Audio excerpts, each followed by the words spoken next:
actually helped to influence the Jets to increase their size. He felt they were too small last year, and the Chargers were one team able to take advantage. In particular, that man, Marion Bunce, who shredded through the Jets last season for a combined 280 yards in the two games. And there is Dan Henning, head coach of the Chargers, looking to save the season and perhaps his job. So it is a critical game for Henning. San Diego has been in every contest except one. Still, the record is 3-8, and that is the important number.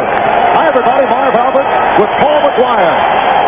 The Chargers won the toss, and they will receive. They had to win the toss. They sent out 8 guys as captains. They had them outnumbered in the toss. Paul, I believe that is a new NFL captain record. Louis Aguiar getting set to kick for the combination of Nate Lewis and Donnie Elder. Nate Lewis leading the NFL in kickoff return. And it's a short kick that is off. The Jets say they have it.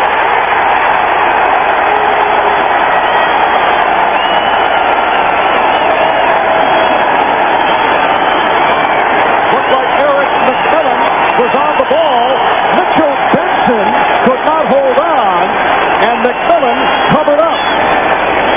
Well, actually, Benson never really got a hold of the ball, and what happened is that when the ball comes down, you can actually make a fair catch on a kickoff return if you want to. That's what should have happened. He did not do that.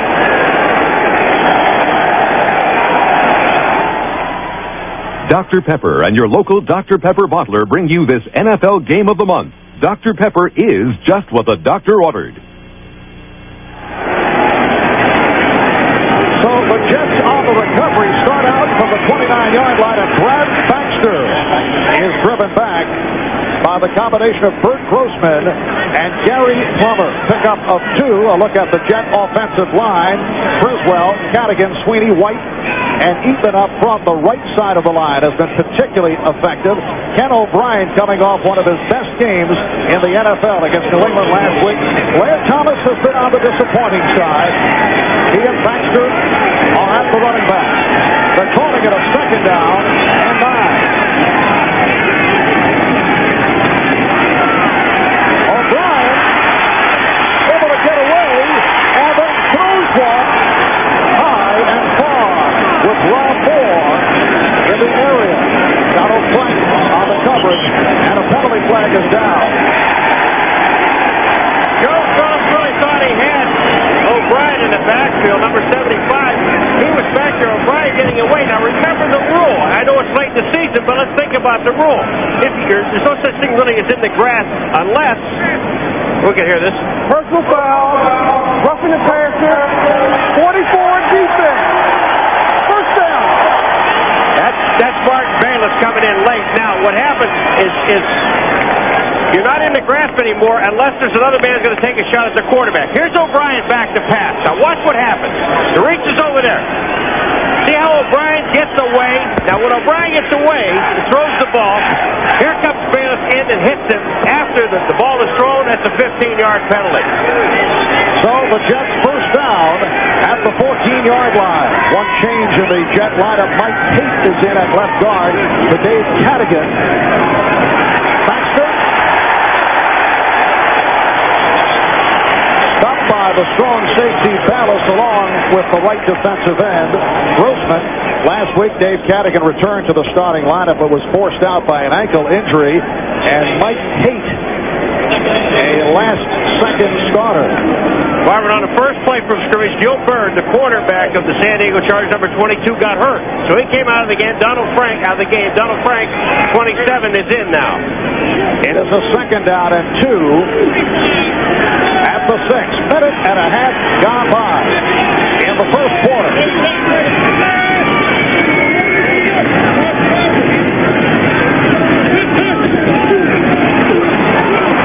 O'Brien throws, touchdown. Rob Moore with his 5th touchdown reception of the season. Well, Moore goes in motion, and here. Billy Ray Smith, number 54, is there. Number 27, Donald Frank, who came in the game, is there. But that ball is a perfect pass by O'Brien, and first touchdown. Pat Leahy will attempt the extra point.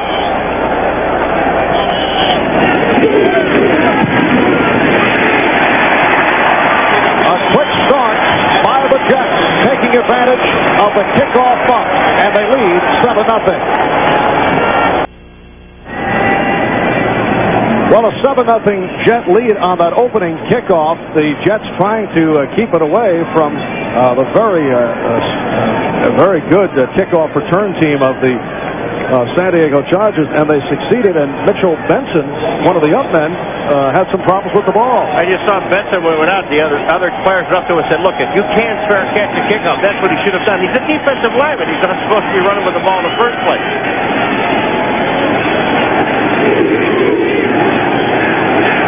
And now, the kickoff again by Aguilar, and once again a fair catch by Mitchell Benson. Well, he learned from the first time. Yeah, but Bob, did you see his fair catch? I mean, there was no doubt about it. He had both hands waving. I'm fair catching. I'm not running. Watch his arms. Look at this. Fair. Now that's significant. You put your arms up like that, they all know. As you mentioned, he is a defensive lineman, a backup nose tackle, goes 6'4", 300 pounds, a third-round pick of the Indianapolis Colts, waived by the Colts last season, and then picked up by the Chargers. San Diego first down from the 24-yard line. And John Freeze is able to connect with Marion Butts, and they gang tackle Butts. Bo Lewis and Mike Grimm on the coverage. We were talking with the defensive coordinator for the Jets, Pete Elliott, yesterday. He said the idea in handling a guy like Butts who goes 6'1", 250 plus is get him low and then get help. A lot of gang tackling expected on the part of the Jets. And ask for help first.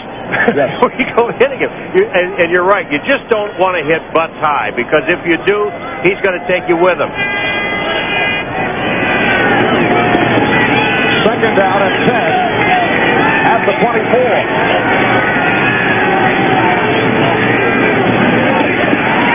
And again, Butts. This time breaking tackles, moving to the 29-yard line. Dennis Bird on the stop, and we'd like to welcome those of you who have been watching the Buffalo Bills and the New England Patriots, with New England defeating Buffalo by the score of 16-13. Patriots coming off the comeback last week against the Jets, and then falling short. Well, everybody's talking about the Patriots too, Marvin. They are a much better football team than what they've shown so far this year. It is a third down and 5. And Ronnie Harmon has checked in along with Craig McEwen, and Rob Bernstein making his return after missing 3 games with a back injury. It is completed to Bernstein, and he has a first down. Met by the free safety, Eric McMillan. Bernstein going for 12 yards on the play. The Chargers very high on this young man, John Freeze, a first-year player out of Idaho. Last week against New Orleans, 16 of 30, 175 yards. On the final drives of the game by San Diego, he was very effective, going 9 of 11, and particularly effective in operating the no-huddle, which impressed the coaching staff. Butts on a sweep. Reaches out to the 49, took the hit from the right corner, James Hasty. Well, let's put it this way. James Hasty accepted the hit. James Hasty came up to hit Butts and just wanted to really get in his way and hope that someone else could hit him before Hasty got to him. Butts picked up almost 8 yards, Butts 7.5 yards on the play. Crowd reacting to the New England Buffalo game that was flashed on the message board. It's a second down and 3. Jets 7 and San Diego nothing. Now crowd reacts to the Cowboys defeating the Redskins. Butts stopped by Kyle Clifton. Picked up a yard on the play. Marion Butts is back in form after a long preseason holdout that cost him his starting job, but then he regained it when Rod Bernstein was injured. Raiders with the victory as we sweep around the ticker. We mentioned New England beating Buffalo. Pittsburgh leading Houston in the fourth quarter. And the Giants over Tampa Bay despite the losses of quarterback Jeff Hostetler and Lawrence Taylor. They lost a few other guys that game. They lost a total of 5. It's a third down and 1. Here's Bucks for the first down, and a penalty marker is thrown. McMillan made the stop. Bucks going for 3. The referee today is Johnny Greer. When you're a struggling football team like the Chargers are, and you're on a roll, you're on a drive, you give up. 34 offense. Still That's third down. Steve Hendrickson. But when you're on, you give up the opening kickoff. The Jets go down to score. You're struggling. You pick up a first down or 2, and then you're on a drive yourself, trying to get in the ball game, get things moving. You got third down and a couple. You pick up the first down, and you have a holding penalty. It hurts a team like this. It really hurts them. It sets it back to a third down and 11. Jets 7, the Chargers nothing. 6 minutes gone by in the first quarter. And Brees to throw. It is broken up. R.J. Coors, Don Boyd Odegaard involved covering Anthony Miller. And this is tremendous cover by Odegaard. Watch it. He's got Anthony Miller, one of the better receivers in the National Football League. Miller's trying to run him off. No chance. Odegaard is there. Knocks the ball away. Good play. So John Kidd, one-time Buffalo Bill, getting set to kick to this man, Terrence Mathis, in his second season out of New Mexico.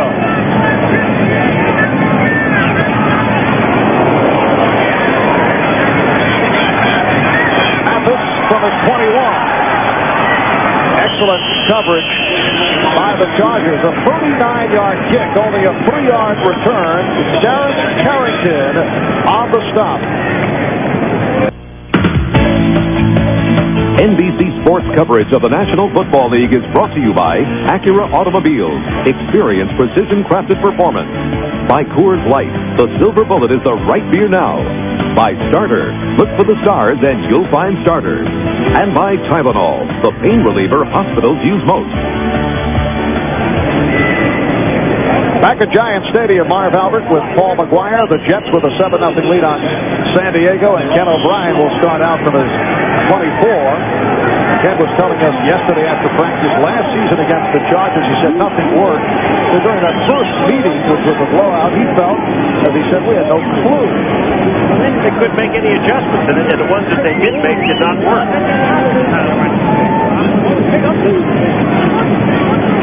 O'Brien trying to avoid the rush, and he does again. Cannot find anyone. And then there, Al Toon has a first down.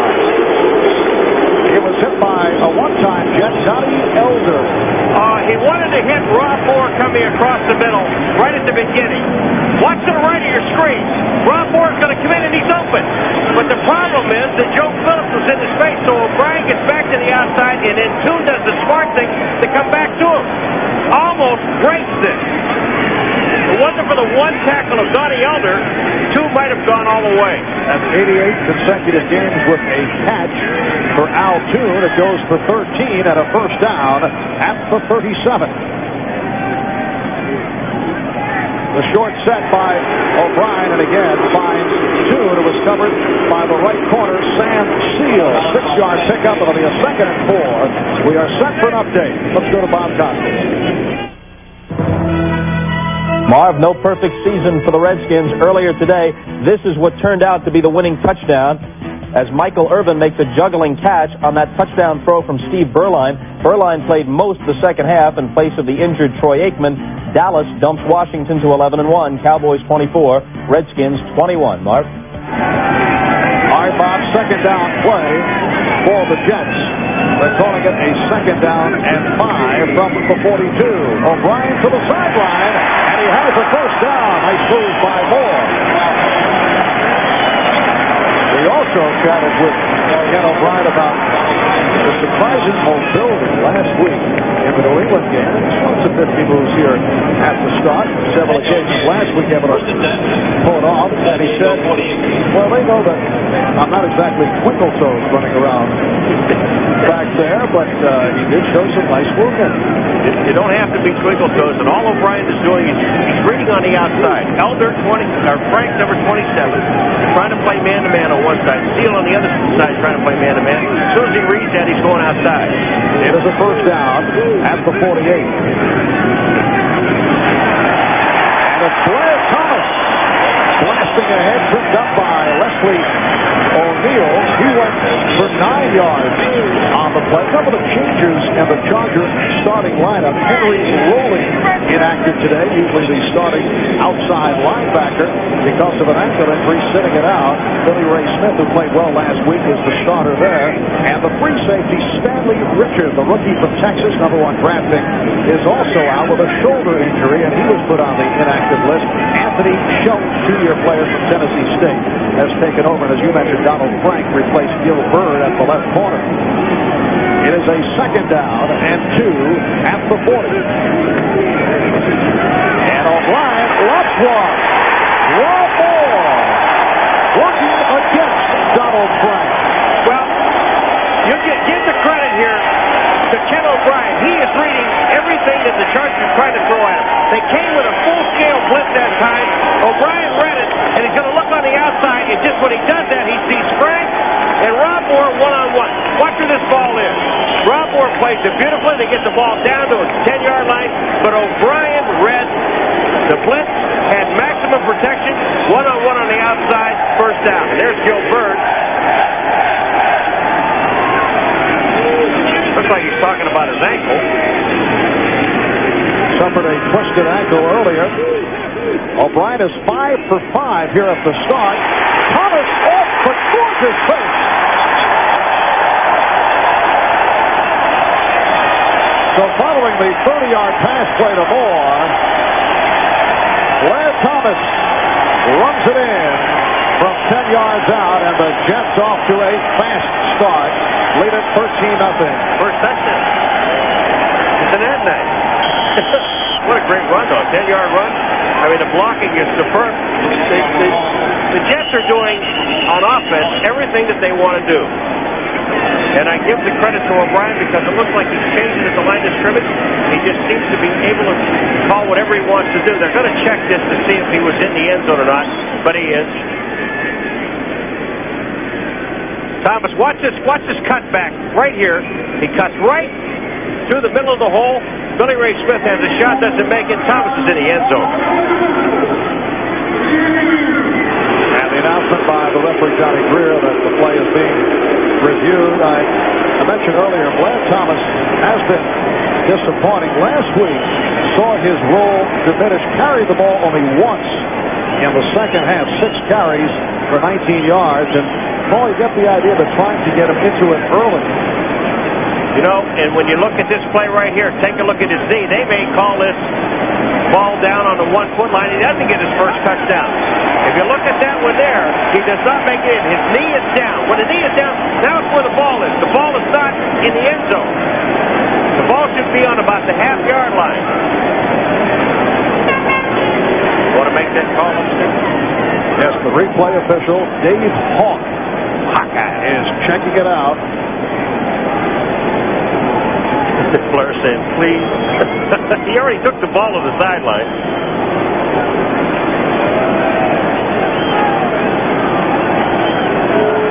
So Blair Thomas, Bruce Coslett, Dan Henning await the announcement. Dan Henning, 49 years old, a local product from the Bronx. See, on that point right there, this is not a touchdown because the knee is down. The only problem is Sam Steele's leg is in the way. Here it is. After further review, the ball will be placed on the 6-inch line. Blair didn't give... You better give him the ball back again. I would. I'd give him the ball, and of course, San Diego, knowing that he hasn't scored a touchdown yet, we'll be waiting on him. They will place it at the 6-inch line. That's a good call. That really is a great call by the official upstairs. Especially, here in New York and making that call. Well, you're not going to be a defensive call. Yes, you are. No, they're not. I know that. No. But I just said it's a dumb call. Did he get it again? Yes, he did. Thanks. Now he's got 2 balls. He's got the one that he took before on the last play, and he's got this one here, so he's going to keep them both. So Blair Thomas now officially has the touchdown. There they come right into your face. Blair Thomas, right off tackle. Follows Brad Baxter into the hole. Touchdown. Good call. Whoa. Don't read lips. No. Please. We are on later in the afternoon, but... And this is Pat Leahy putting it through. So the Jets with a 14-0 lead, just under 5 minutes to go, first quarter. For the third straight week, the Jets have jumped in front by the score of 14-0 as Aguilar gets set to kick a change for San Diego. Number 31, Craig McEwen now goes to one of the up positions. He's standing at the 25-yard line where Mitchell Benson was for the previous 2 kickoffs. One was a bump, and the other was a fair catch. Well, they also have Mike Zandowski, who's a lineman next to McEwen, but he won't catch the ball. I can guarantee you that. They won't. Even if they kick it to him, they'll have McEwen move over. Deep man Nate Lewis and Ronnie Harmon again. Aguilar going for the strategic short kick, and we get the fair catch. That was Bernstein, Ron Bernstein. Well, Ron Bernstein goes back. McEwen makes the signal for a fair catch. Bernstein only puts up one hand. McEwen made sure everybody knew he was doing it, so we had had it in stereo that time. And a sweep around the 10-minute ticker. Raiders knocking off Cincinnati. Cleveland beats Kansas City, which is good news for the Jets, who are 6 up and 5 down. Kansas City now 7 and 5. New England with the surprise. Detroit over Minnesota. And Green Bay defeats Indianapolis. Jets a moment ago went 7 plays, 76 yards. Here's Fox across the 25, stopped by the left corner Mike Grimm. He went for 4. It'll be a second down and 6. The later games, Chicago 7-0 over Miami. A game of interest to the Jets, Denver, and Seattle 3-0. Seattle in the first. And Philadelphia leading Phoenix 13-0. Eagles trying to turn it around. Second down and 6. From the 26 with 4 minutes and 15 seconds to go in this first quarter. John Freeze is the quarterback. Took over the starting job from Billy Joe Tolliver. And goes short. Big hit on Ronnie Harmon by Marvin Washington, who was a college teammate of John Freeze at Idaho. And he wants to talk to Freeze. He would like to meet him back there in the backfield. He said, I'll talk to him as I'm helping him up. We shared good times in Moscow, Idaho. Marvin was telling us yesterday. Freeze is a very excitable person, isn't he? Very low-key, small.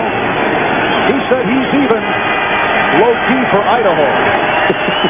Nothing seems to rattle him, which is one of the qualities that San Diego general manager Bobby Bevan was telling us that has been so attractive about the young quarterback. And Freeze with a bullet completes to McEwen, and he has the first down. That's by the strong safety, Brian Washington. Well, Ron Lynn, the defensive coordinator of the Chargers, told me yesterday about Freeze. He said his heart rate is about 60 when he gets really excited. So when he's just kind of standing around, it's probably around 35. Right. You know, when we talked to him yesterday, you talk about a cool customer. I mean, it basically is his first year, and it's just awesome to watch, to listen to this guy talk because nothing bothers him. One thing did bother him, the fact that he lasted to the 6th round in the draft, and I think the fact that he was so laid back hurt a bunch with a short pickup. He went for 2. At Idaho, John Freeze set 24 school, 18 conference records. Marvin Washington said he felt that his on-field personality, not a fiery guy, may have raised some questions about his leadership. Yeah, but the Chargers really believe in this young man, and that is their quarterback from now on. I like his attitude, I really do. 2nd down and 8. What's finding the hole and lunges for the 1st down. Washington and Brim. Ryan Washington and Mike Brim make the stop. Well, went for about 9. Marvin Washington, 97. Watch him take himself out of the play. He spins away from the hole. Then Butts cuts back to the inside, and he picks up the 1st down. If you're going to make the spin, you better spin back into the hole, not away from the hole. Well, getting back to the subject of Freeze, Dan Henning was saying that in his days as an assistant coach with the Jets in Miami and Washington, he's had quite a few quarterbacks at the end of their careers, people like Joe Namath and Bob Greasy and Joe Theismann. Freeze off the fake. And he's picked off. Hasty with the interception. Lageman hit him just as he threw the ball, and that's why the ball went into Hasty's hands. Just a good play by Lageman coming from the backside. Freeze doesn't see him. On the top of the screen, you'll see Lageman coming in right here. Freeze is throwing, he hits him, that knocks the ball just a little bit to his left, and watch who catches the football. There's just no chance here except for Hasty to get the ball. Good play by the defense, created by the defensive line. 2nd interception of the season for James Hasty. The Jets starting out from their 29-yard line following the interception, and Johnny Hector got the call, stopped by Junior Seau. Just a 1-yard pickup to finish the thought on John Freeze, who was picked off by James Hasty a moment ago. Dan Henning telling us that handling Freeze, who was starting out, is a new experience for him. But he's really impressed that Freeze is so even-keeled, and he compares his mentality to that of Bob Greasy, who he had for a spell in Miami, and that nothing seemed to upset Greasy or Freeze. But I would think that interception was upsetting. It will bother you a tad. It is a 2nd and 9 from the 30. O'Brien for Thomas. Right at the marker. And it's a 1st down. Sam Steele and Gary Plummer combined to make the stop. Well, we're coming down to the end of the 1st quarter, but the one thing that the Chargers are going to have to do, remember they got burnt by Rob Moore on a blitz when O'Brien read it. But to send just 3 people after O'Brien, you're not going to get to him with this offensive line of the Jets. And a terrific start by Ken O'Brien. He's opened up 6 for 6 for 75 yards. The Jets hearing it from the crowd as this 1st quarter comes to a close.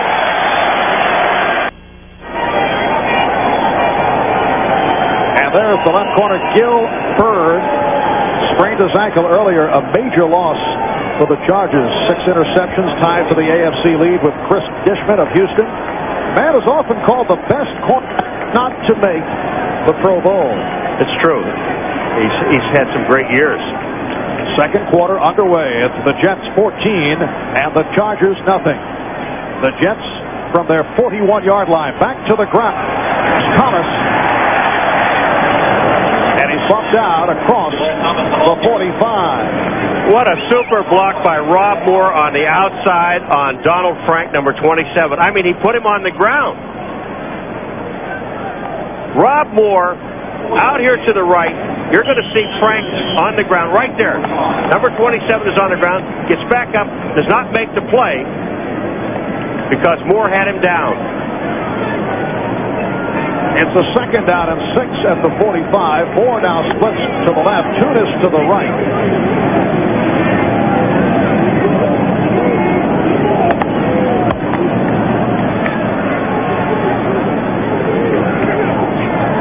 And here's Thomas. Good 2nd effort. The strong safety, Martin Bayless, on the tackle. A reminder at the conclusion of today's game, we'll be presenting the Avis We Try Harder Award, which will be given to the game's most valuable player. First down picked up by Blair Thomas. We mentioned earlier that he has been disappointing.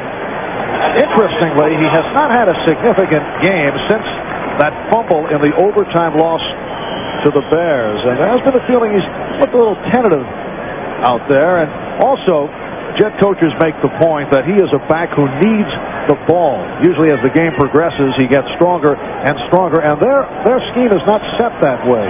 It isn't, because they interchange the back so many times in a ball game, and you really don't get into a pattern. The jump pass, and that's the first incompletion. Intended for Thomas. It was intended for Thomas, but Thomas didn't get out. The blitz was on. O'Brien read the blitz. Blair Thomas was supposed to sneak out of the backfield, hit him over the top, let him run with the ball, but he never got out. It'll be a second down and 10 at the 49. Let's check the Dr. Pepper 10-minute ticker. Scores from the early games. Couple of surprises there. And in the later game, Chicago 7-0 over Miami. Seattle 3-0 leading Denver. Philadelphia in front of Phoenix. Freeman McNeil has checked in. And O'Brien's pass falls short. He took a hit. It was intended for Al Toon. A little bit too much confidence in the offensive line. You wait too long. Bert Grossman was right there. Yeah, Freeman McNeil steps up and tries to help out. Here's Bert Grossman coming in. Now look at O'Brien's back there for an awful long time. And then finally, Bert Grossman and Joe Phillips in O'Brien's face. That's just having just a little bit too much confidence in your offensive line. They can't hold them out that long. Bert Grossman in his third year out of Pitt admits that it's been an off season. Only 3.5 sacks, although that is not always the true measure, but he's had 10 in each of the last 2 seasons. It's a third down and 10 from midfield. Jets 14 and the Chargers nothing. Penalty flag is thrown. Incomplete. Thomas could not hold on as he was hit by Cedric Mack. And O'Brien throws this ball the only place it could be caught, and it's offside against the Chargers on a third down and 10. Again, the fumble hurts the team, and then here it is now, 2 penalties. One when the Chargers had the ball, now one are on defense. They'll make it 3rd and 5 instead of 4th and 10. But watching Blair Thomas, 55 defense. Junior Seau was offside, lined up offside, but Thomas on the outside. O'Brien threw the ball in the perfect position to catch it. He just took his eye off the ball, but it's easy for us to say up here because Cedric Mack was right in his face. It is a 3rd and 5 at the San Diego 44. O'Brien going sideline and overthrows. Pass intended for McNeil. The strong safety Martin Bayless on the coverage. I don't know what they're complaining about. Martin Bayless is the guy to hit Freeman McNeil coming out of the backfield. There's Bayless. And here with the Cardinals, 3 with Buffalo. And Louis Aguiar, who last week was Mr. All-Purpose, back to punt to Kendrick Taylor, who leads the AFC, averaging better than 12 per return. Aguiar last week attempted his first NFL pass and first field goal at a 51-yarder. He hit it, but it was nullified by a penalty right at the end of the half. And pumps one high. Fair catch by Kendrick Taylor. 34-yard punt, effective punt by Aguiar, not allowing the return. We'll be back with San Diego returning to the offense. Welcome back to Giants Stadium in the New Jersey Meadowlands. Marv Albert with Paul McGuire. Minute and a half gone by in the second quarter, and the Jets have a 14-0 lead on the Chargers. O'Brien to Moore on a 6-yard touchdown pass and a 1-yard TD run by Blair Thomas. Actually a 6-inch run to be precise. Big hole for Marion Bucks. McMillan and Hasty able to bring it him down, but he went for 23. Well, look at him in the middle of the line. There's where the blocking is. There's cross-blocking there between Moton Hall, Richards. But watch Butts. Here comes McMillan up there. Look at the agility of Butts. Now, McMillan is trying to cut his legs out. He sidesteps him and picks up another 5 yards. Butts telling us last night he feels that he's still learning, in particular that he did not run with the ball much in college. The other back was a fellow by the name of Sammy Smith, who was the featured running back. Butts to the outside and has another first down. Marion Butts was the blocking back for Sammy Smith, so he carried only 64 times at Florida State. Has to be considered one of the all-time 7th-round draft picks. I would think so. Well, here it is, Paul, our Xerox Sports fact. What Chargers quarterback has the highest single-season completion percentage? Now, this is not for you, Paul, but the fans at home. Tobin Rowe.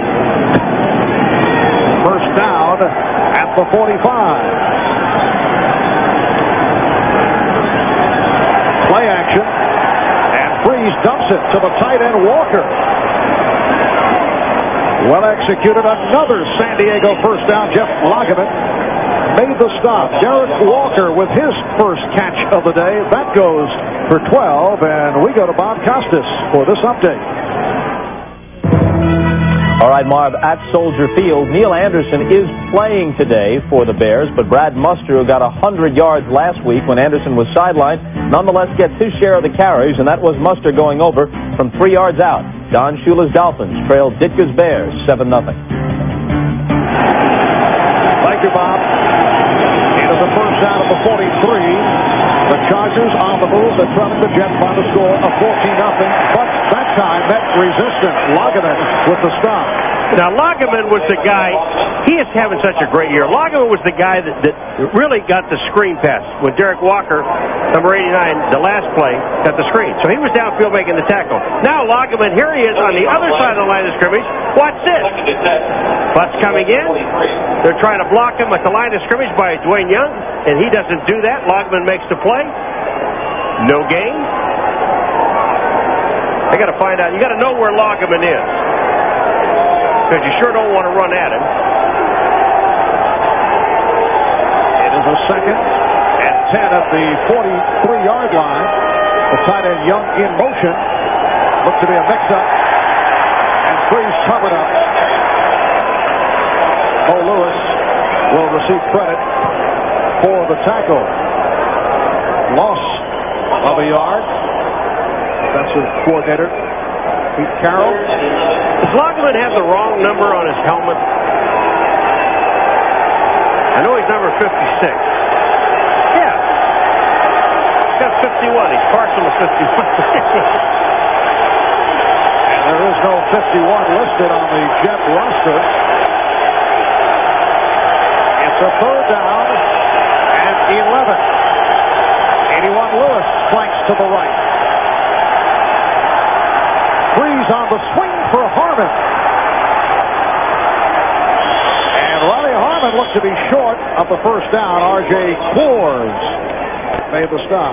That time the Chargers caught the Jets in a blitz, and they were sending the corner, James Hasty, in on a blitz, and they screened back to that side. So as Hasty goes by, Harmon comes out, little slip screen to the outside, they pick up the first down. Yes, he did. He just did pick it up on the spot, so he went for 11. On the right of the screen, you're going to see number 40 come into the picture right there. Now, he's the corner. So Harmon lets him by. They get downfield. They block Mo Lewis, and Harmon picks up the first down. A first down at the Jet 33. 6 minutes gone by in the second. Freeze with the time penalty marker is thrown. Harmon reaching inside the 30-yard line. I think Moton, number 77, Eric Moton, the left guard, he grabbed Dennis Byrd, and you talk about a takedown. They were right there to see it. Here we go again. The Chargers on another drive. Holding 77 offense. Yeah, it's both. I mean, he's got a Dennis Byrd, number 90. Here he is. He is the left guard, and there's 90 Bird. Watch this. You think this isn't a takedown? Bonk. I mean, the sad part about it, here's a team that's struggling, and you're in a drive, you pick up a couple, 2 or 3 first downs, moving the ball against the Jets, and now you're in a 1st and 20 situation. And the ball is back at the 43. Eric Moulton, a second-round draft pick, rookie from Michigan State, bothered by a neck injury. It's expected that he will do some alternating with Mike Zendowski. Play action did not work. Eric McMillan was on the move, and it was whistled dead. Ball is recovered by San Diego, but the play is dead. Eric McMillan on a blitz. McMillan runs a blitz, and McEwen is coming out in motion, and no one even looks to the outside. There's McEwen. See him in motion? Now he looks inside. Coming outside is McMillan, number 22. No one even touches him. Freezes down. To the left of the screen is McMillan. McEwen looks inside. Nobody looks outside. And Freeze takes the hit. Now you're looking at what? Where are we? Second and forever? Second and 30 back at the 47 for McMillan, his first sack of the season. Harmon. So Ronnie Harmon getting the call, carrying the ball, stopped by Loggeman and McMillan, and he went for 7. All right, here it is. The Xerox Sports Facts answer. What Charger quarterback had the highest single season completion percentage? And Paul, as you did not mention, Mark Herman. Well, in 85, just under 66%. I was thinking of Tobin Road in 62. Right. You are a one-time San Diego Charger, too, it should be pointed out. 4 years with the Chargers. During the championship year. Back in the 40s. Anthony Miller on the reception, covered by Lewis, and Hasty went for 11. You look at the end of this play. You think the ball doesn't draw a crowd? Freeze throws the ball to Miller, and Freeze is limping. And there must have been 7 jets that hit Miller. And that's the first catch of the day for Miller, who was bothered by a hamstring recently. A 4th down and 12, and John Carney will check in, attempting a 53-yarder. 2 weeks ago, he beat Seattle from 54 yards away. There's Carney, line driving it, and it is good. The 3-year man from Notre Dame, John Carney, who last week hit from 19 yards out with 8 seconds left to beat New Orleans, and now connects from 53. So the Chargers on the board. NBC Sports coverage of the National Football League is brought to you by Pontiac and your local Pontiac dealer. We build excitement. By John Newbean and Company. Quality tax-free investment since 1898. By Miller Lite. It's it, and that's that. And by Hewlett Packard. Keep those ideas coming, and we'll keep making them look their best. John Freeze appears to be headed back to the locker room. And they only have one backup quarterback that I read, and that's Galliano. At the kickoff with A.B. Brown and Johnny Hector back. And it's Hector on the return.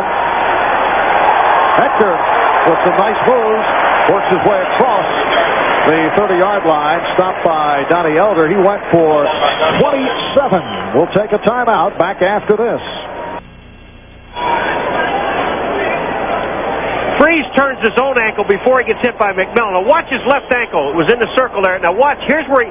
See, it turns now is when he turns his ankle. Now when McMillan hits him on the way down, adds a little bit more damage to it, but he actually did it to himself. And he headed back to the locker room. Jets now start out from the 32-yard line. Brad Baxter by the left side. You mentioned the only backup quarterback for San Diego is Bob Galliano. He will come on, a fifth-year man out of Utah State who has thrown only one pass this season. He's been around, originally a 12th-round pick of Kansas City in '81, 3 years with the Chiefs, 2 with the 49ers, 2 with the Lions, also played for the Denver Gold in the USFL. Now the disaster quarterback, the so-called disaster QB, is the punter, John Kidd. I don't think they want to go down that far. No. Second down and 5. Baxter again getting across the 40-yard line, met by George Thornton and Leslie O'Neal. Quick check of the Dr. Pepper 10-minute ticker. The later game, Chicago still 7-0 on Miami. Same Seattle 3-0 on Denver. And Philadelphia now 20-7 in Phoenix in the second. Here's 5.5 remaining. In the second quarter, the Jets 14, San Diego 3. A moment ago, John Carney connected from 53 yards out. And when you look at the flags, it looks like he kicked directly into the wind, but on the field, it's opposite what it is on the top. Baxter did collect the first down. More flanks to the left now. First down from the 42. O'Brien off the roll. Goes short range for Blair Thomas, who was met by Donald Frank. You know, here's O'Brien. He comes out on this play, and Blair Thomas is open. There's no question about it, but he's still at the line of scrimmage when he's open. Now, O'Brien doesn't know. I'm looking to throw downfield. Watch this. He's going to throw to 32. Look at Blair Thomas. He's wide open. He waits. And now when you deliver the ball, it's just too late.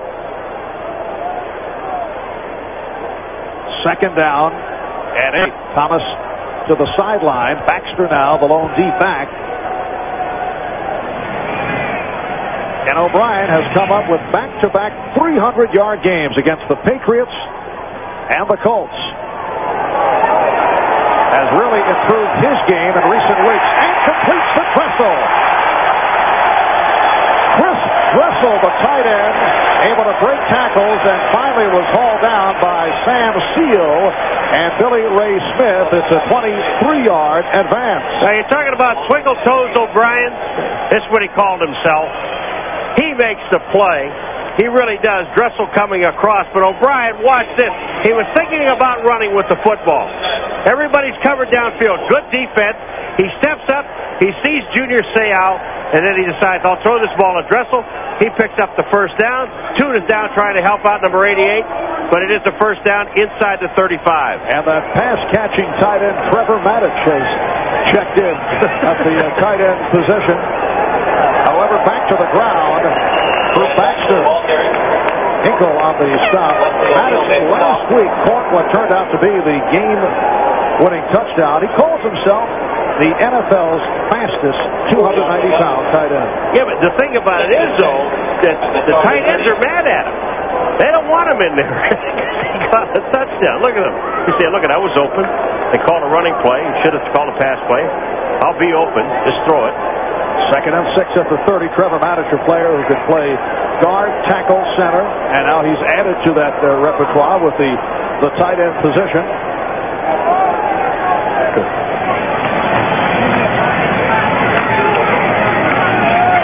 Baxter, and he is short of the first down, tripped up by Grossman. Jets have had injury problems at the tight end. Mark Boyer is back. He's been out with a sprained knee and back spasms. So they've been going with combinations of Boyer and Dressel. Pat Kelly, the other tight end, last week suffered a concussion on the opening kickoff. They're not even going to run a play here, I don't think. I think they're looking at the 2-minute warning, and they don't have to run a play. They could. You know, it's amazing how you waste time. You waste 28 or 29 seconds here in the first half, and maybe near the end of the game you're trying to save a half a second. It's crazy sometimes. But they'll run it down to the 2-minute mark. 3rd and 4 when we come back. Jets up 14-3. Welcome back to the Meadowlands, where the Jets lead the San Diego Chargers 14-3. 2 minutes remaining in the first half. Ken O'Brien has now gone over the 23,000-yard mark in terms of passing. He is now second behind Joe Namath in New York Jet franchise history. 3rd down and 4 for the Jets at the Charger 28.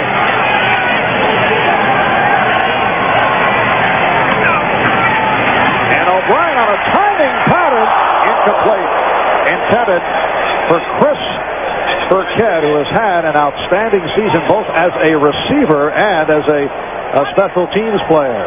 Now, Elder is getting congratulations, number 28. Did Burkett drop it, or did Elder get his hand in there? Here's the ball.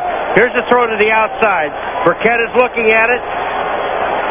Burkett just drops the ball. He dropped the football because it hit him right in the hands. Elder had nothing to do with it. And the Jets are going for it on a 4th down and 4. It would be a 45-yard field goal attempt. So Bruce Coslet going for the 1st down, and they pick it up. Now, was he down? Chris Burkett made the catch, and he did pick up the 1st down, and then indicating that the tackle was not made by Elder trying to run. Well, here's Elder again, one-on-one on Burkett, and O'Brien just throws it. He's got maximum protection, ball down into the inside. Burkett has one, it's easy, into his hands and drops it, and he catches one over the middle. That's a difficult catch with a hand in there. A 1st down at the 20-yard line. Bruce Coslet doing some gambling. Blair Thomas. You wonder if that's the lack of confidence in Pat Leahy, who has had some difficulties recently. Leahy very candid about the fact that he has not had one of his better seasons. This is the strangest stadium when you're in it, because on top of the stadium, the flags are blowing directly towards the end zone that the Jets are heading in. But on the field, the flags on top of the goalposts are going directly the opposite way. We'll have one of our staff members check that out for you. Okay. Here's O'Brien off the roll and throws across the field. Right at the marker, he hits Mark Boyer. Martin Bayless on the stop. And a timeout is called with 38 seconds to go in the half. Coming up at halftime, the Domino Pizza NFL Live Halftime Report with Bob, Will, Bill, and O.J. All the scores and highlights. Some intriguing final scores in the early games. The Jets with 2 timeouts remaining, a 1st and goal at the 9. Ken O'Brien has been red hot in this first half. 10 for 14, 114 yards, and 1 touchdown. The handoff to Thomas. And he's wrestled out at the 7 by Donald Frank, who is playing for the injured Gil Bird. Brad Baxter that time got a good block on Grossman, Bert Grossman, number 92, that gets Thomas to the outside. They only picked up a couple of yards, but what happens going out of bounds saves it. They still have the 2 timeouts. Now you can throw the ball. You can still at least run one more play, a running play. But you don't have to worry about throwing the ball directly to the end zone by saving the timeouts. You can still throw a ball, a 3-yard pattern, let them try to break it. Moore is to the left, 2 to the right, 2nd and goal from the 7. Off the pump, O'Brien, incomplete, and he took a shot. Bert Grossman, who has been well acquainted with Ken O'Brien, able to get to the quarterback. There he is, number 92. And he just reintroduced himself. Actually, he didn't hit O'Brien. Cadigan fell back into O'Brien. He was knocked back in by Phillips. But what they were booing was the fact that Rob Moore was hit in the end zone as he was going for the pass. Here comes Rob Moore. Now watch this. Here's the ball thrown in the end zone. He's grabbed right there by Martin Bayless. Now the question is, you can't grab the guy, but is the ball uncatchable? It is a 3rd and goal from the 7. O'Brien with time, throws, it is picked off. And he'll stay right there. The one-time Jet, Johnny Elder, originally a 3rd-round draft pick of the Jets, stops the Jet drive. I got to believe he's throwing to Rob Moore again, number 85, and he never gets into the end zone.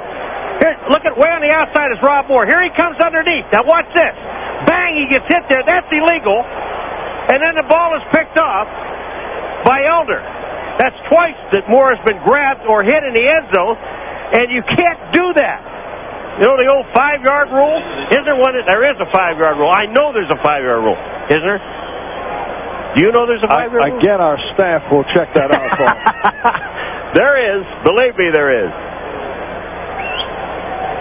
So it comes out to the 20 with 23 seconds remaining, and Bob Galliano has taken over at quarterback for the injured Some nifty running by Ronnie Harmon. Time runs down.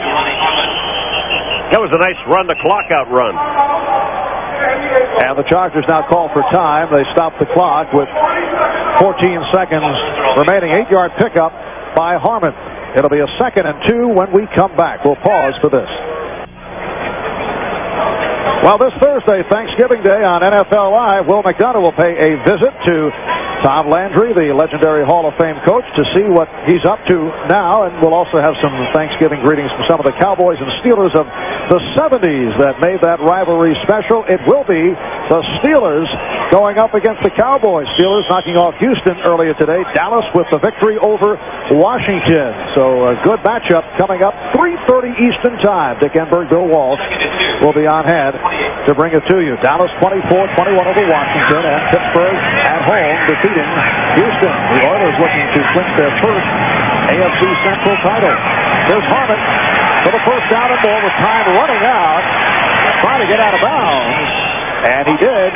Clock is stopped with 7 seconds to go in the half. James Hasty able to wrestle him out, and Harmon went for 19. They ran a draw play, and then he just ran. It's another quick handoff to Harmon, a little trap play up the middle, and Harmon breaks a tackle right there from Lageman and then gets to the outside. A nice run. They still have 2 timeouts, but there's only 7 seconds. Now you've got to throw the ball down and to the outside. If you run the ball, he's going to run the clock out. So you've got to get the ball within, I would say, at least 15 yards down the field for Kearney. And this is a homecoming for Ronnie Harmon, born and raised in Queens, attended Bayside High School. Galliano with the time, and it is broken up. Intended for Anthony Miller. Don Boyd Odegaard on the coverage with 2 seconds remaining.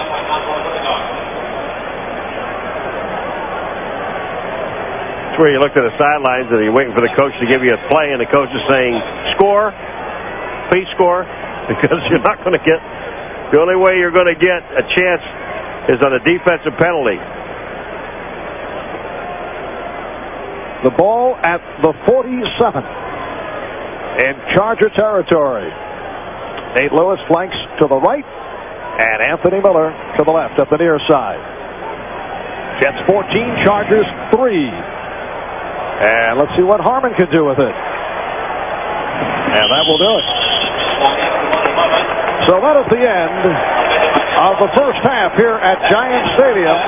The Jets striking early, and they lead the Chargers by the score of 14-3. This is the Domino's Pizza NFL Live Halftime Report, brought to you by Domino's Pizza.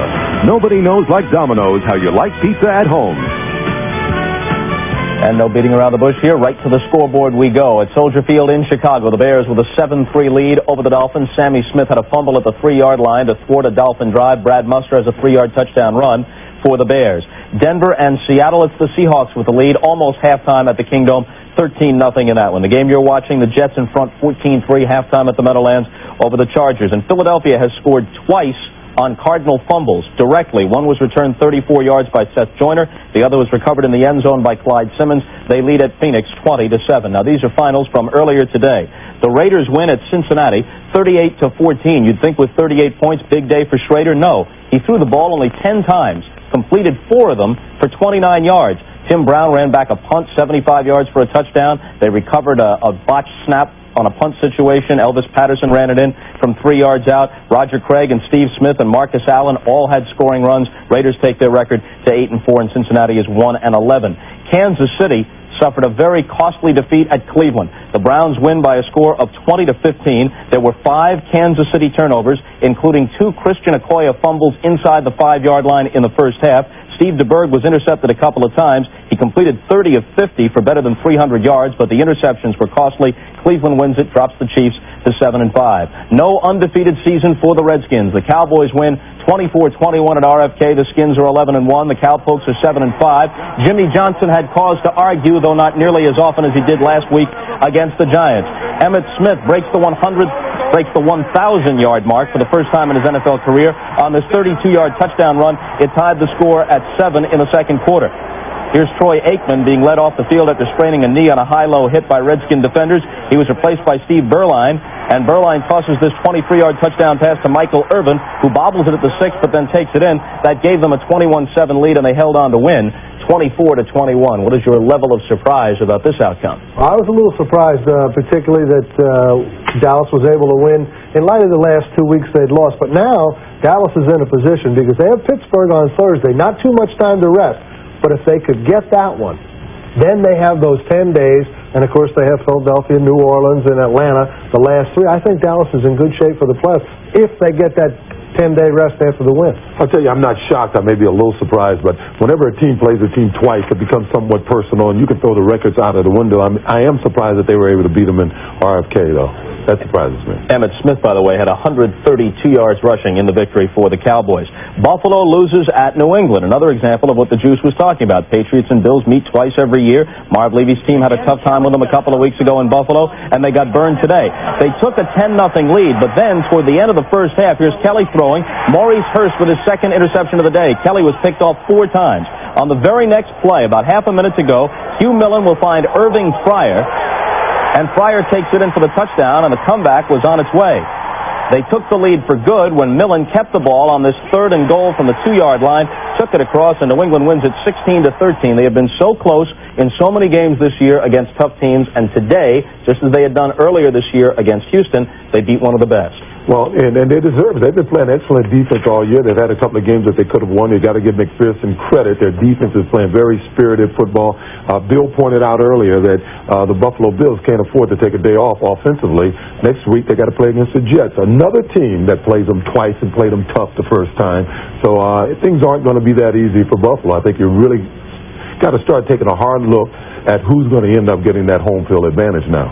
Now, the Houston Oilers have long since been a lock to win it in the AFC Central, but they're thinking, as the Juice says, about home field advantage. They want to catch Buffalo if they can. They want to hold off Denver. They don't want to have to leave the Astrodome in the playoffs if they can possibly avoid it. So today's defeat, even though it won't hurt them in terms of the division championship, could be costly. The Steelers beat them by a score of 26-14 today at Three Rivers, and Warren Moon was intercepted a career-high 5 times, and he also lost a fumble. The Giants win at Tampa Bay 21-14. Giants are 7-5. The Bucs are 2-10. The injury is a big story. Lawrence Taylor sustained a knee injury midway through the first half, didn't play the rest of the way. Jeff Hostetler was hit by Broderick Thomas, and he went out suffering from some dizziness, and then as it turned out, a broken bone in his back. No neurological damage. There's Hostetler being taken off. Phil Simms walking alongside him to check on his condition. Simms finishes up the game, completes 10 of 14 for an even 100 yards, and this game winner with just 16 seconds remaining, a 30-yarder to Stephen Baker. So the Giants win in the same stadium, Bill, where you coached your last game for them as they won the Super Bowl this past January against Buffalo, 21-14. Well, nothing Phil Simms does of that nature surprises me. I've seen it so many times. Takes his team 90 yards in the last minute and 50 seconds and gets it in the end zone. There was a year when he was 85% efficient in the 2-minute offense. So this kind of pressure he's used to, and he gets his team, and that's a big win for the Giants. All right, Detroit wins at Minnesota, 34-14. The Lions are 8-0 indoors, 0-4 outside. Barry Sanders, 23 carries, 220 yards rushing, 4 touchdowns, including a 45-yarder. He is the 39th player in the history of the league. Gets over San Diego by the score of 14-3. A look at the Coors Light halftime stats, and where the Jets have the edge is in the passing department. An excellent first half for Ken O'Brien. 10 for 16, 114 yards. I think the most important thing about O'Brien is that he's reading the defenses so very well in being able to audibilize to the plays that he wants to, and that's because they have the right people in the game to audibilize too. And the Jets were able to get right to it early as O'Brien hit Moore on a short touchdown pass play for a 7-0 lead, and then scored on a Blair Thomas move from some 6 inches out for the 14-0 lead. Carney hit from 53 to cut it to 14-3.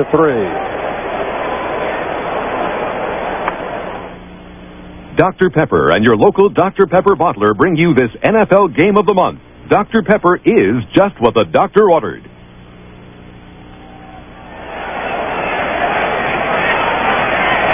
So the Jets start out from their 20.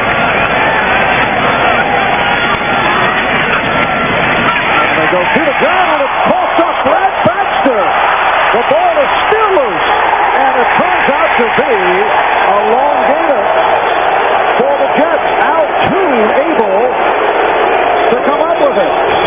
You know, it is amazing. Instead of falling onto a football, you try to pick the ball up. And the first thing that you're taught on defense, you see the ball on the ground, dive and get the ball. Fall on the ball. Don't try to pick it up. Just dive on the ball. When you don't do that, watch Toon. Now the ball just hits his knees. It comes up inside. Steele was there. He had no chance at it. Toon gets it. What a nice 30-yard gain. Most effective play of the day. Longest game of the day. Brad Baxter coughed up a couple last week. Al Toon, the intended receiver. Baxter last week against New England fumbled twice, and he is not a fumbler. He had got 149 carries without a fumble, and then he fumbled twice within a minute and a half, his first two of the season, and that one popped out in very lively fashion. It came out in a hurry, and that last play, watching Toon go down, who recovered the fumble, Shelton came in and hit him, and it's a good thing he pulled off because they went helmet to helmet, and Shelton kind of pulled back a little bit, didn't lay it to him. Could have hurt Toon. Second down and 10. The Jets from their 49 as we get started in the second half. O'Brien stepping up and goes incomplete. Intended for Terrence Mathis, who had a good one last week against the Patriots with 4 catches covered by Frank. I didn't understand the pattern, Marv, because there were 3 people in the same spot. There was Toon, Moore, and Mathis. We're all in the same area when O'Brien stepped up to throw the football. Here comes Freeze back onto the field. They taped it up, severely sprained ankle.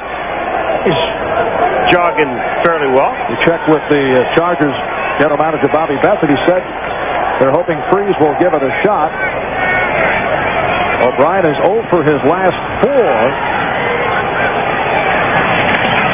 Throwing on 3rd and 10, but goes down under the assault with Junior Seau getting credit for his 6th sack of the season.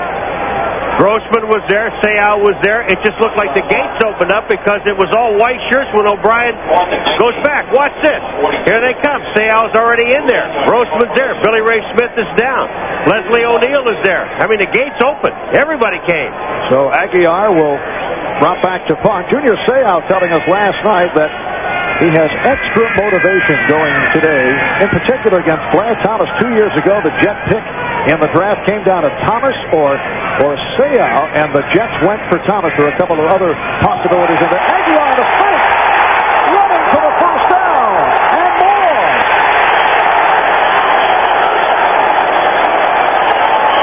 Well, you know, it looked like the first down, but it was 4th down and about 20. And Aguiar, it's going to be a question whether he made it or not. He slowed down, but this was a call play. This was not, line up and bad snap, we're going to run the ball. This was called. They blocked everyone. The 2 outside guys of the Chargers on the close side of the field, they were trying to hit the guy going downfield. Now you got to look at where the ball's going to be marked. It has to be inside the 40-yard line. If he doesn't get inside the 40, it's no first down, and we can't see the ball. Now, the Chargers will help us by getting out of the way, which would be very nice. And Louis Aguiar adding to his very impressive portfolio. I said earlier last week, attempted his first NFL pass and his first field goal. He hit the field goal from 51 yards out, but it was nullified by a penalty. And now running for a first down. Maybe. Perhaps. If he gets the first down, it's going to be by the nose of the ball, and that's about all. Because they had to get almost to the 39-yard line. Well, they're moving the ball back.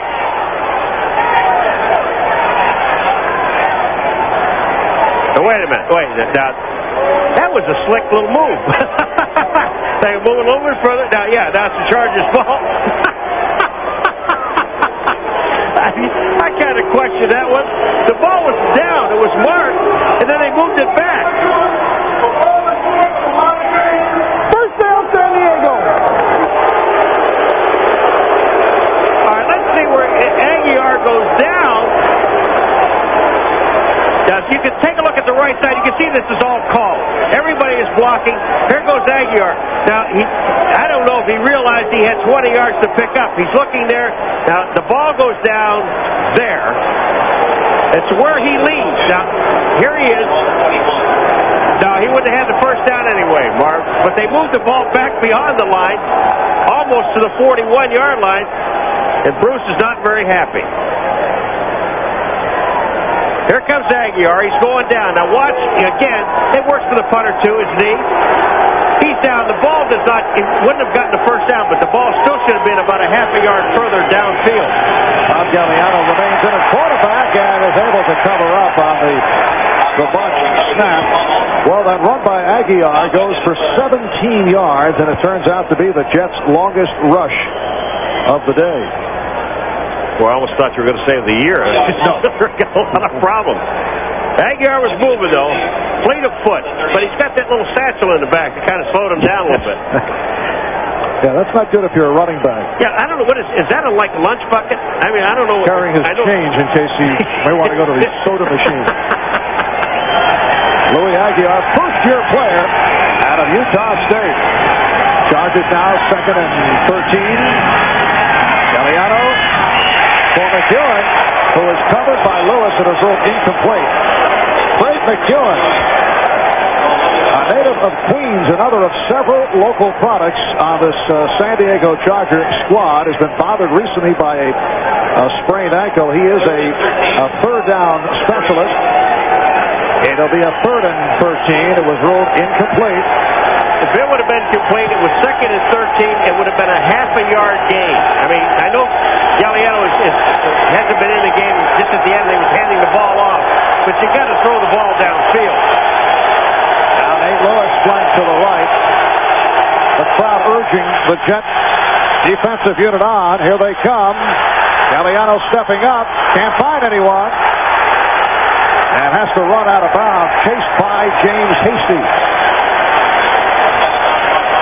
Brian Washington was also there. Galliano had really no place to throw the ball to, and that's good coverage by the defense. The defensive secondary had everybody tied up, and Galliano did the thing that he had to do, and that's just don't throw the ball for an interception. Here's John Kidd, who was acquired on Plan B. The Jets have no one back. They have absolutely no one back for this punt. So here they come, and Kidd puts it downfield.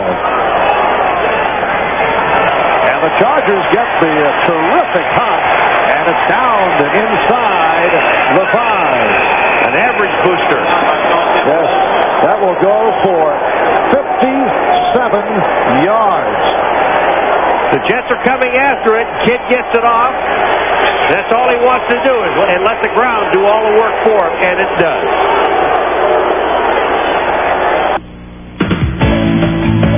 NBC Sports coverage of the National Football League is brought to you by Dr. Pepper and your local Dr. Pepper bottler. Dr. Pepper is just what the doctor orders.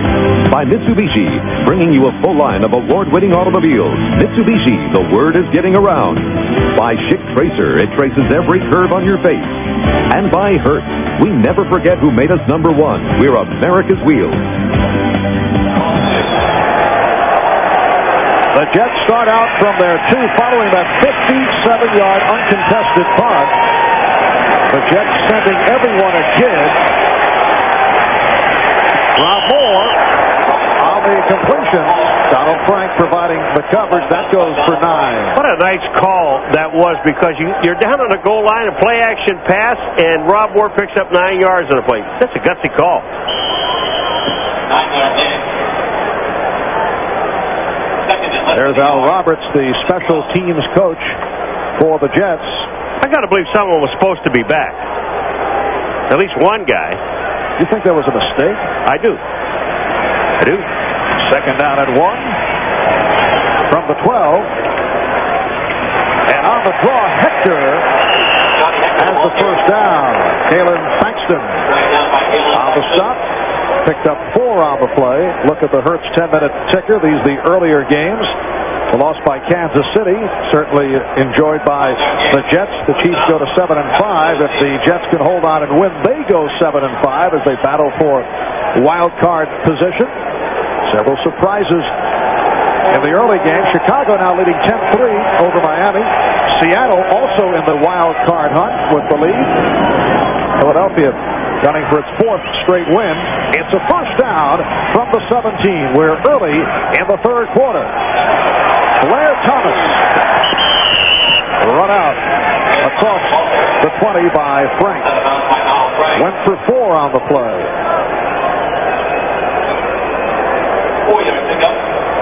So Al Roberts, the special teams coach of the Jets, on the other side of the field. Larry Pasquale, who did such an excellent job with the Jets over at a stint here in New York, joined the Chargers last season. There's Larry. Had an immediate impact in San Diego. They have the NFL's best kickoff return team, 3rd best punt return unit. Larry Pasquale, a native of Brooklyn. 2nd down and 6 from the 21. And O'Brien completes to 2 for the first down. Hit by Donald Frank. What they're doing is O'Brien is reading the fact that Donald Frank, number 27, is giving Tune. Look at the room he gives Tune. He's dropping off. And this is Tune's job. Read the defense, set up, the ball comes in, we pick up the first down and we move it.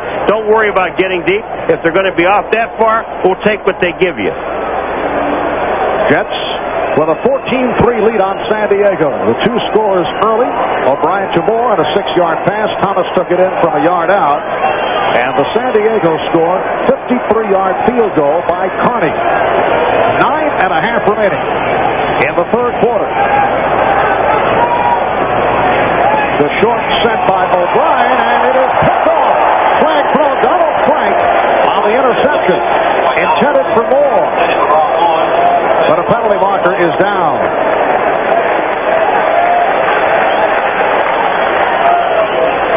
You just look at the center, Jim Sweeney, and when that happens, he'll give you the call. The players seem to get it before the officials do. Another mistake by the Chargers. Here they are. They pick off the ball.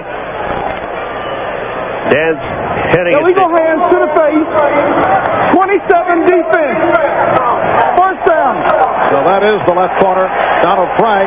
And Dan Henning very upset about that call. Henning better be awful careful because he may get a call against him. All right, let's take a look at it. Hands to the face, right there. No question about it. Frank hits him right in the face, and you can't do that. That is a super call by the official. It is a first down at the 35 for the Jets. Thomas could not hold on. He was covered by Mack. Thomas should catch the ball. That's the second time that he's looking at the defender and not looking at the ball.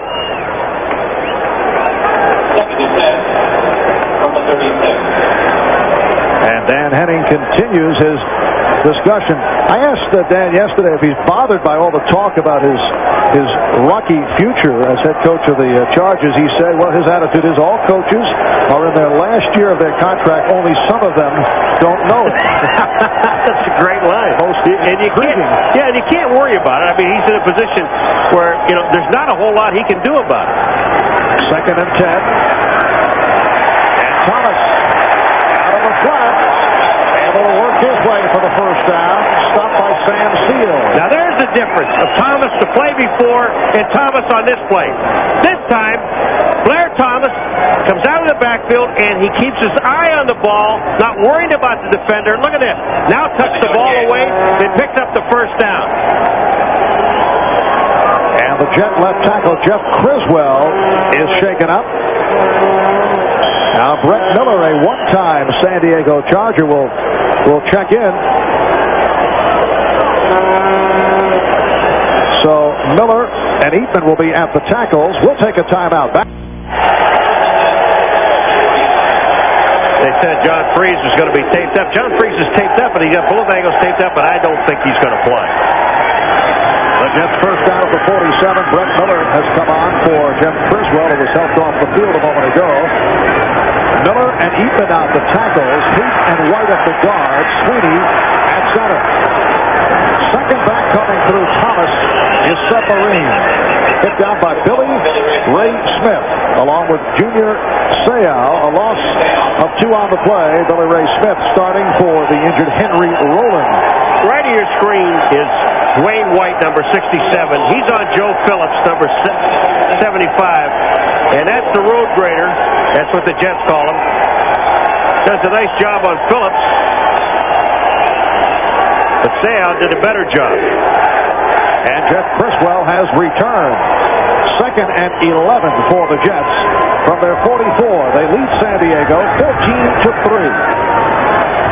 O'Brien, it is dropped by Toon. O'Brien firing. Toon could not hang on. He was covered by Sam Seal. The Jets with a San Diego connection. I mentioned Brett Miller, who played briefly in the absence of Criswell. The offensive line coach for the Jets is Larry Bechtel, an assistant under Dan Henning in San Diego and Atlanta. Spent 17 years on the college level, then in the pros with the Chargers. And he does utilize some unorthodox practice methods. The players love it. It's a 3rd down and 11. He had his offensive lineman lugging around sandbags that weigh 75 pounds. A timing pattern for Altoon. He made the catch inbounds, and that was pushed out by Donald Frank. Yeah, but first down. Marv, it doesn't get any prettier than this. Watch where the ball is thrown. Frank has no chance. Toon is the only one who has a chance. Right foot down, left foot questionable. Right foot is down. Left foot, here's the right foot down. The left foot is questionable. They won't overturn it on that. That is really questionable because Frank is there pushing him. Watch this. Now Frank is leaning on him. They'll never change this now because he's pushing him. The dotting the I move. Big cross by Blair Thomas. And penalty flags are thrown. Everybody. Blair Thomas, it is welcome back. 21-yard run. And he has had a good day. I'm sorry, Marv, but everybody threw a flag. When you said a flag was down, it looked like Flag Day. Face mask. 27 defense. First down. One of those deals where everybody saw Donald Frank. But look at the hole up the middle. There's White, number 67, getting a block. Excellent block there. And when they go downfield, now watch, here's the face mask. And this is where everyone sees the face mask call because all the flags came out and you can just see him going by. 1st and 10 inside the 10. 85 more in motion. Baxter hit back behind the line by Junior Seau. A loss of a yard. We were talking about Seau earlier, the fact that he feels a rivalry with Blair Thomas because he was candid about the fact that he was hoping the Jets would have selected him in the draft. He said he would have liked to have played here in New York. Thought it would be more exciting, he said, playing in New York. And he said Thomas, in effect, took his spot. Yeah, but he got a second choice, he said. San Diego, I know they're happy about that. 2nd down and 11. And Thomas hauled down by Cedric Mack. And there is Larry Bechtel. 75-pound sandbags lugged around as one of the drills for his offensive linemen. And he had said during the season he would not go with the sandbags, and that Irv Eatman was telling us, well, he's actually doing it once a week.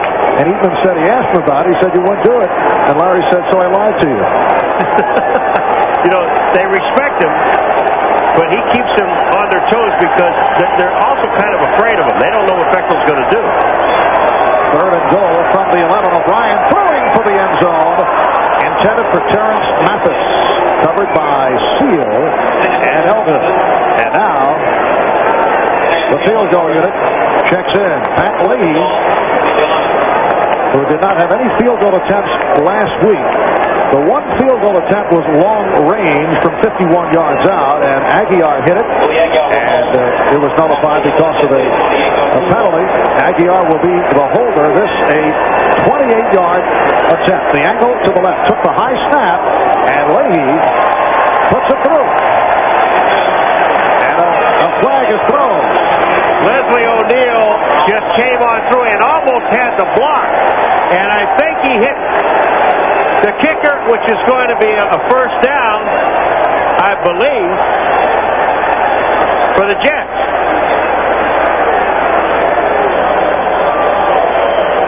Leslie O'Neal, who has gone to the Pro Bowl the last 2 years in his 5th season out of Oklahoma State, making the contact. Dan said, "What else?" Dan Henning said, "What else can go wrong?" Well, if it's running in, it's only 5 yards. And Aguiar is saying, "We refuse it." It wouldn't have been a first down. We have running into the holder. 91. Defense. It's declined. The field goal is good. Right, you don't take points off the board. It would not have been a first down. Aguiar does a great job getting the ball down and turn. Leahy makes the kick, and here comes Leslie O'Neal and wipes out Aguiar. 300th career field goal for Pat Leahy. He's now number 4 on the All-New Jersey Meadowlands. The Jets leading the Chargers by the score of 17-3. Aguiar with the kickoff, and they have just put a tremendous dent into the kickoff return game of the San Diego Chargers. McEwen had a fair catch it, and this the number 1 kickoff return team in the NFL, and they have been wiped out to this point. Look at the Hertz 10-minute ticker. These are the late games. Chicago over Miami.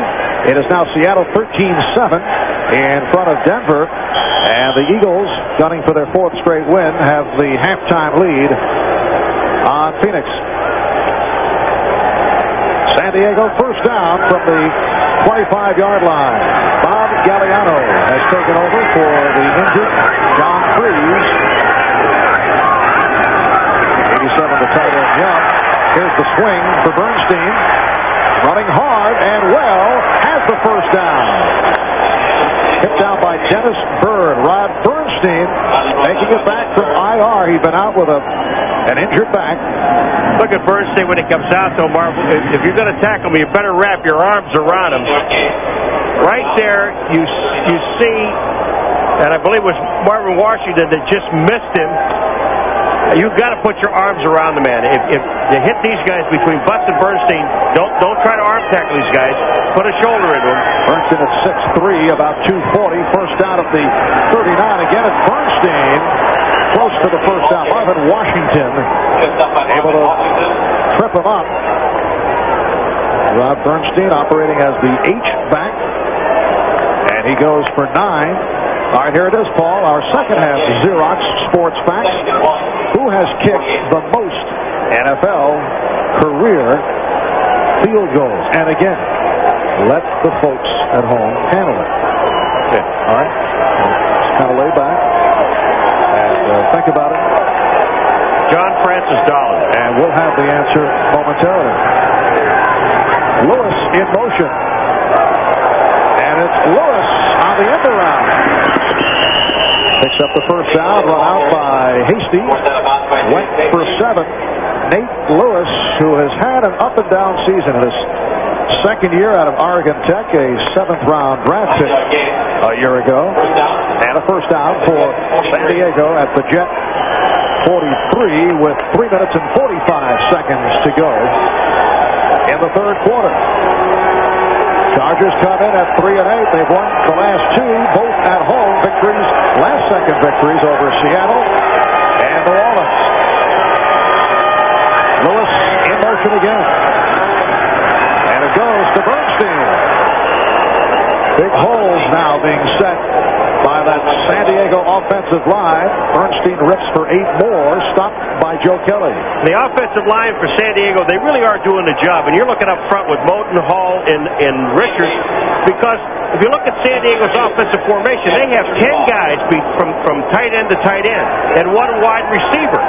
Now they have 2 wide receivers with Lewis out and Miller, but basically they're playing inside, so that jams the defense inside, and they're blocking them right at the point of attack. Last year, the San Diego offensive line manhandled the Jets. Bernstein with another Charger first down. Dennis Byrd on the stop. For most of today, the Jets have done a very fine defensive job, but we're seeing some signs here by that Charger offensive line. All right, number 81 is Zane Lewis. Probably the smallest guy out there right now, but here he comes out on Hasty. Look at this block. Get up in the face, get up in the face. That's all you have to do. Just give him enough room for Bernstein to pick up the first down.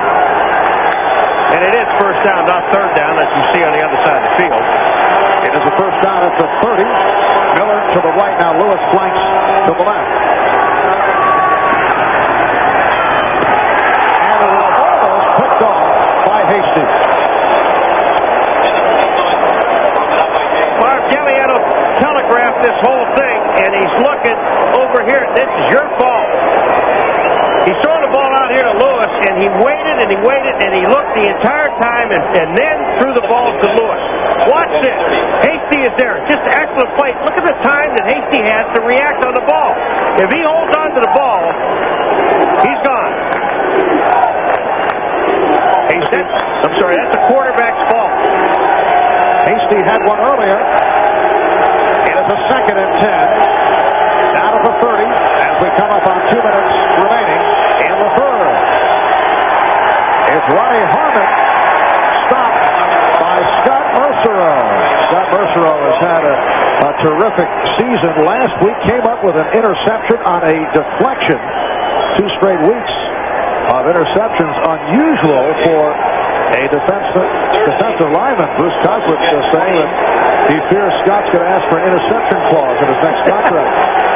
But don't you wonder sometimes? You look at the Chargers, they've taken the ball, they moved it down the field, running the football. Now you get into the territory in the red area, and you start throwing the ball on first down. Why? This is the deepest San Diego has been in Jet territory. 3rd down 8, and they throw it off the mark. The pass from Galliano intended for McEwen. I don't know what Bernstein was supposed to be doing. He was just standing there, number 82. McEwen was supposed to cut off of him. It was like a pick play on the outside, and Galliano never got the ball to either one of them. There's Bernstein. You see what happened? McEwen runs into Bernstein. Bernstein was just standing around, nothing happening, and then the blitz was on by Brim. And this is a 48-yard attempt for John Carney. Earlier hit from 53. No chance.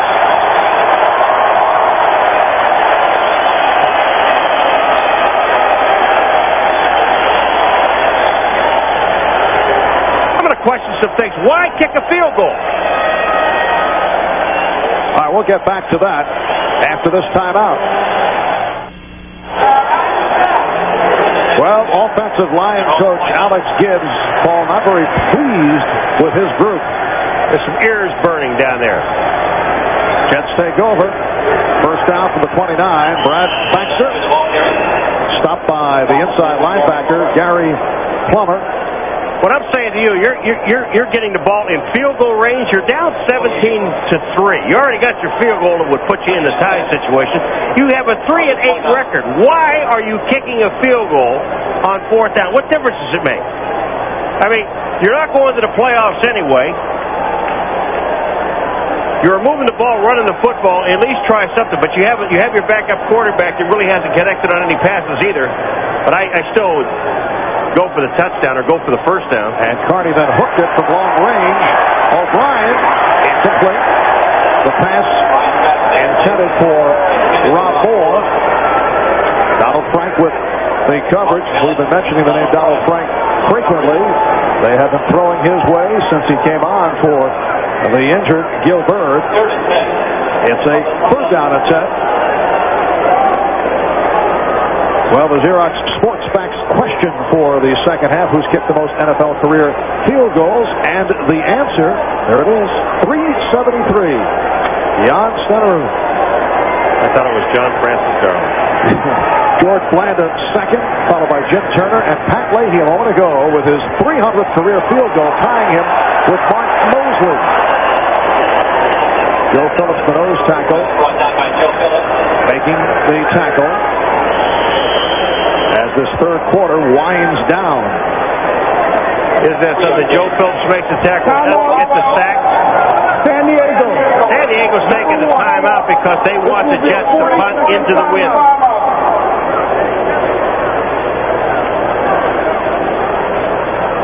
So when we resume, it will be a 4th down and 8 from the 32, and Aguiar will come on.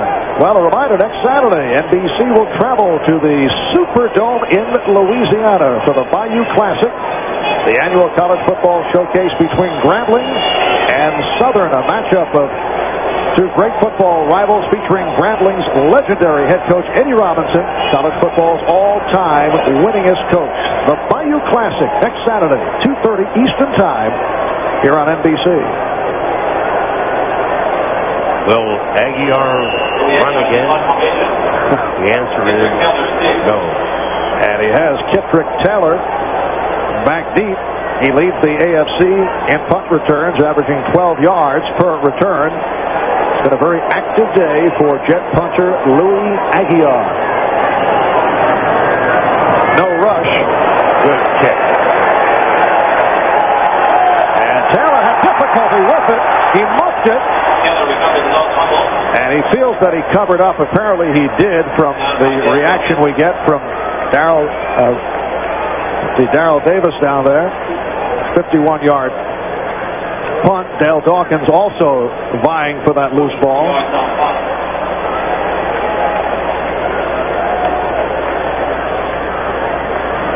There is the all-time list. And the name Pat Leahy, now in a 4th place tie with the one-time Washington Redskin Mark Mosley. Well, he'll at least go to, before the end of the year, probably to 3rd. Pat Leahy at 40 years of age, the oldest player in the league. 11 seconds left in the third quarter. The Chargers from their 26. Eliano throwing deep. And it's intercepted. Mike Grimm picking it off. Realized that he could run. And he does. Also a flag has been thrown.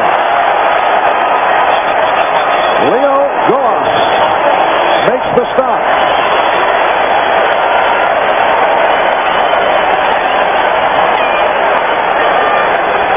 So Grimm took it 23 yards. That's his 4th interception of the season.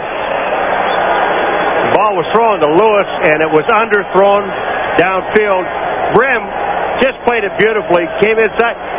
It took him a while to realize, unless he was stunned when he hit the ground, to realize he could get up and run with the football. Time has run out, according to the scoreboard clock, in this third quarter. We have a personal foul, blocking below the waist, 71, San Diego. 15 yards will be assessed from the end of the interception run. First down. Well, the only problem is there is no 71. Wherever they got 71 on San Diego, I don't know. All right, here comes the interception. You see Lewis downfield. Now watch Grimm. I mean, this just really makes it a nice play. And he hits here. I think he was a little stunned. Then he realized, well, wait a minute. I can get up and run, pick up some blockers. But I'd like to know where 71 is below the waist. That was Courtney Hall that missed the tackle there. The tackle is made downfield.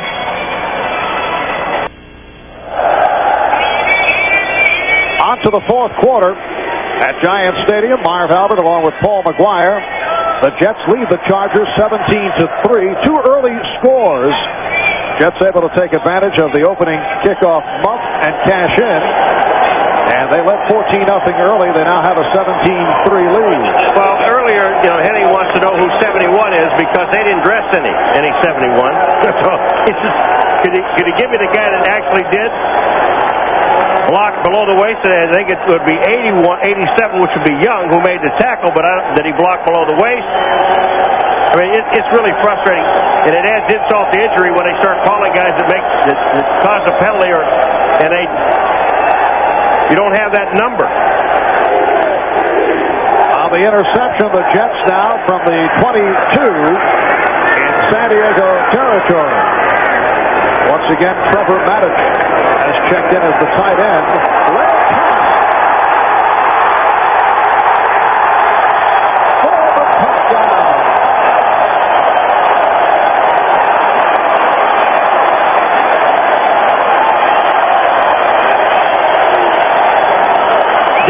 Didn't you say he was having a bad year? Well, he was. He has been disappointing. There's been concern, although the coaches have, of course, been very diplomatic about it. But he certainly has broken out here today. His second touchdown of the day, and he's now run for 77 yards on 11 carries. He took that one from 22 yards out, and here's Pat Leahy. And he puts it through. Barb, watch when he cuts back, coming right back at you here. Billy Ray Smith, number 54, goes in the backfield, but when Thomas cuts back, there is only one man to beat, and that's Shelton. Downfield, he does that, it's touchdown. NBC Sports coverage of the National Football League is brought to you by Dr. Pepper and your local Dr. Pepper bottler. Dr. Pepper is just what the doctor orders. By Chevrolet, the heartbeat of America, the cars more people depend on. By Norelco patented lift and cut shavers. And by Old Spice deodorant, because prevention is the ultimate form of protection. Count on it. The Jets with a 24-3 lead on the San Diego Chargers as Louis Aguilar kicks it off.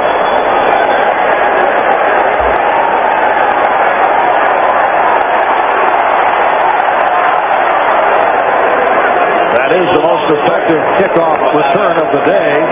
Nate Lewis going for 20 yards. The Jets have done a magnificent job against the kick return team of the San Diego Chargers. Bob Galliano came on for the injured John Freeze, and he has struggled. Galliano is only 2 out of 7, and he was intercepted in the last series, picked off by Mike Grimm, which led to the Jet touchdown, which is underway in the fourth quarter. John Freeze, who went out after injuring his ankle. First down for the 34, Ronnie Harmon. The Jet defensive unit continues to do the job. Let's go to Bob Costas for an update. All right, Marv, trailing 13-0 at halftime in the Kingdome. The Broncos have come back. Here the ball is slapped away from quarterback Dave Craig by Mike Kroll, and it's picked up by Warren Powers, who brings it in for the 12-yard touchdown. Moments later, David Treadwell kicked a field goal, and they're within 3 at 13-10. Marv? All right, Bob, and San Diego has gone back to the hurry-up. They were very effective against New Orleans last week, and here's the play with Galliano able to complete to Harmon, but a penalty marker was thrown. Well, Lagerman was offside when they throw the Harmon on the outside, and he picks up some yardage, but you got to take the penalty because it'll still be second down and not third down. Take the penalty. It has been another good one for Jeff Lagerman. Dan Henning was telling us last night when the Chargers were shopping Lee Williams around, they tried to make a deal with the Jets, and San Diego wanted Lagerman badly, but the Jets said no chance. Yeah, I just enjoyed it. The last time, we didn't talk to him yesterday, but the last time we were here. 56, defense. Still second down. We talked to Lagerman, and he's a unique person. I really enjoyed talking to him because he is off the wall. And there's that 51 in his helmet. And as it turns out, it is being worn on the helmet in honor of his good friend Joe Mott, who went down with an injury and is out for the season. Joe Mott, number 51 for the Jets. Second down and 4 from the 40. That was the Jets' first penalty of the day. It is dropped. McEwen, covered by Lewis, could not hold on. Hit by Kyle Clifton. I mean, this is what happens when you drop the ball. People are going to start whacking at you. All right, a check of the ITT 10-minute ticker, complete roundup, starting with the early games. Pittsburgh with the win over Houston. Buffalo losing at Foxborough. Giants win, but they suffered major losses. Both Lawrence Taylor and Jeff Hostetler knocked out of the game. Chicago expanding its lead. Seattle 13-10 over Denver. It's a third down and 4 at the 40. Galliano with the long look, and McEwen able to hang on. Gets inside the 45 for a first down. Hasty and McMillan making the stop, and again they go to the hurry up, a 17-yard advance. It's the same play they ran the time before that McEwen dropped the ball. This time, what they're doing is they're clearing out underneath with Bernstein, number 82. And this incomplete. Good coverage by Hasty on Bernstein. This time they ran Bernstein to the outside and they ran McEwen down the middle of the field. But the one that's more effective, we got a San Diego Charger on the field at the 50-yard line. And that's Richards. David, number 65. And Mark May, the 10-year veteran, one-time Washington Redskin now, checking in with David Richards being checked out. 4-year veteran out of UCLA. David Richards is down. Where the Chargers have really been effective throwing the football is the short stuff over the middle, and they're clearing out with Anthony Miller downfield, Lewis downfield, and then bring the H-back, which in this case has been, or the last couple of throws anyways, McEwen, number 31, taking Rob Bernstein and running him underneath real shallow that brings the linebackers up, and then McEwen getting behind him.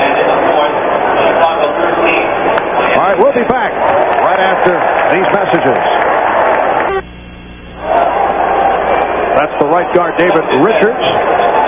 Just went to the sideline, shaken up, replaced by Mark May. 2nd and 10 for San Diego at the Jet 44. Very impressive performance by the Jets, leading the Chargers 24-3. And Galliano is hit down. Loggeman and Bird combining. Well, he was really looking, again, for McEwen coming out of the backfield and coming down underneath. And you just don't have that much time because Bird and Loggeman are there. There's Loggeman, there's Bird right in his face. I mean, there's no place to go. Chargers continue in the hurry up. And again, a pass is dropped. This time, Harmon. It has all gone badly for the Chargers here in the second half. Odegaard on the coverage. The Jets with their second sack of the day just a moment ago. Bird and Loggeman combining. Bird had 2 last week. And a punting situation. John Kidd is back at his 34, and Terrence Mathis waiting for it down at the 14-yard line. 2 minutes gone by in the fourth quarter.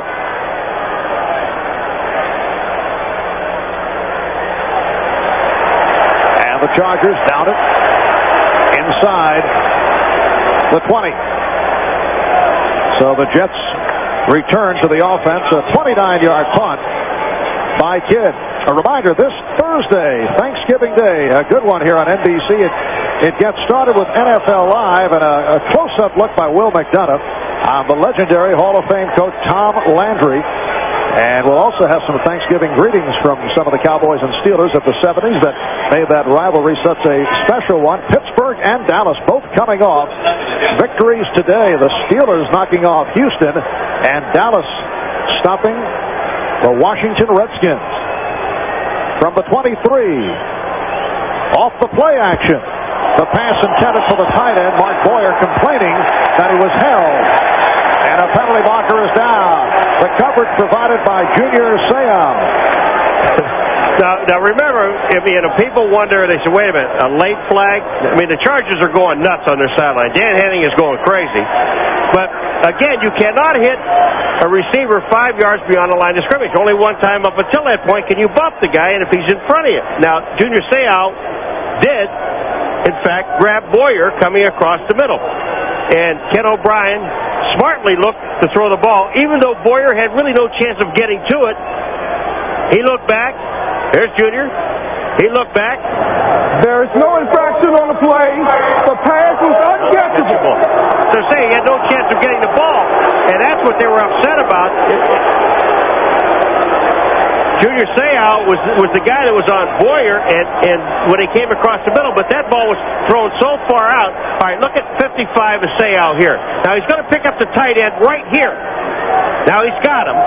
Now look at here. Look where the ball is thrown. That's why they're calling it, because there's no way that Boyer, even if he was a 9-flat split sprinter, would have been able to get to it. Second down and 10. Rob Moore runs it out. Covered by Donald Frank. Picked up 6 on the play. A victory today by the Jets would put them at 7-5. They've won 3 of the last 4. 5 of their last 7 as they have bounced back from those 2 difficult losses to Chicago and Buffalo. And the Jets delighted that Kansas City lost today. The Chiefs dropping to 7-5. And the Jets also vying with Miami and Seattle, both teams coming into today at 5-6. Miami trailing the Chicago Bears, Seattle leading Denver. It's a 3rd down and 1 at the 32. Jets schedule over the next couple of weeks is rugged. And Baxter driving toward the marker, stopped by the nose tackle Joe Phillips. Next Sunday the Jets play at Buffalo, and then they'll be at Detroit. They finish up with home games against New England and Miami, and Paul Bruce Coslett will not be sharing Buffalo wings with his good friend Marv Levy. Coslett is still upset that Levy indicated he felt Jet players were faking injuries to slow down the no-huddle attack back in week 3. The Bills beating the Jets 23-20. I like what Coslett said. He said, I enjoy watching their offense perform, but I will not root for them. I can't find myself rooting for the Bills to do anything. Referring to the Monday night game against Miami. Aguiar's punt. Oops. Down by the Jets at the 32. Mo Lewis able to chase it down. That will go as a 36-yard punt. And we'll take a break back after these words.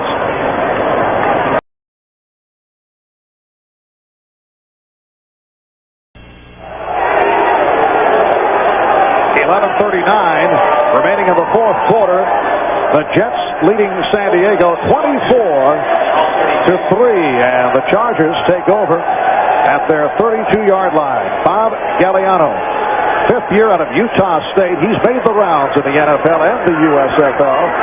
He came on for John Brees at the end of the 2nd quarter. Ronnie Harmon, some nice running for the first down. Brian Washington making the stop. Harmon going for 14 yards. We were chatting a moment ago about the playoff picture. The wild card rundown. 3 teams will make it as wild card positional teams. The Raiders, Kansas City, and the Jets right now would be in if the season ended today. The Jets, the 3rd team. However, a win here today for the Jets would tie them with Kansas City at 7-5. And if Seattle beats Denver, put the Raiders in the top of the division because they've already beaten Denver twice. First down at the 46. Off the draw. It is Harmon again. And he took a hit. Mike Brett made the stop. Well, he takes a hit from his own man, Zandowski, because he gets in his way. Harmon is running very well. The last play picked up 14. He picked up about 4 on this one on his own. And Galliano the throw. Able to run out of trouble for the first down.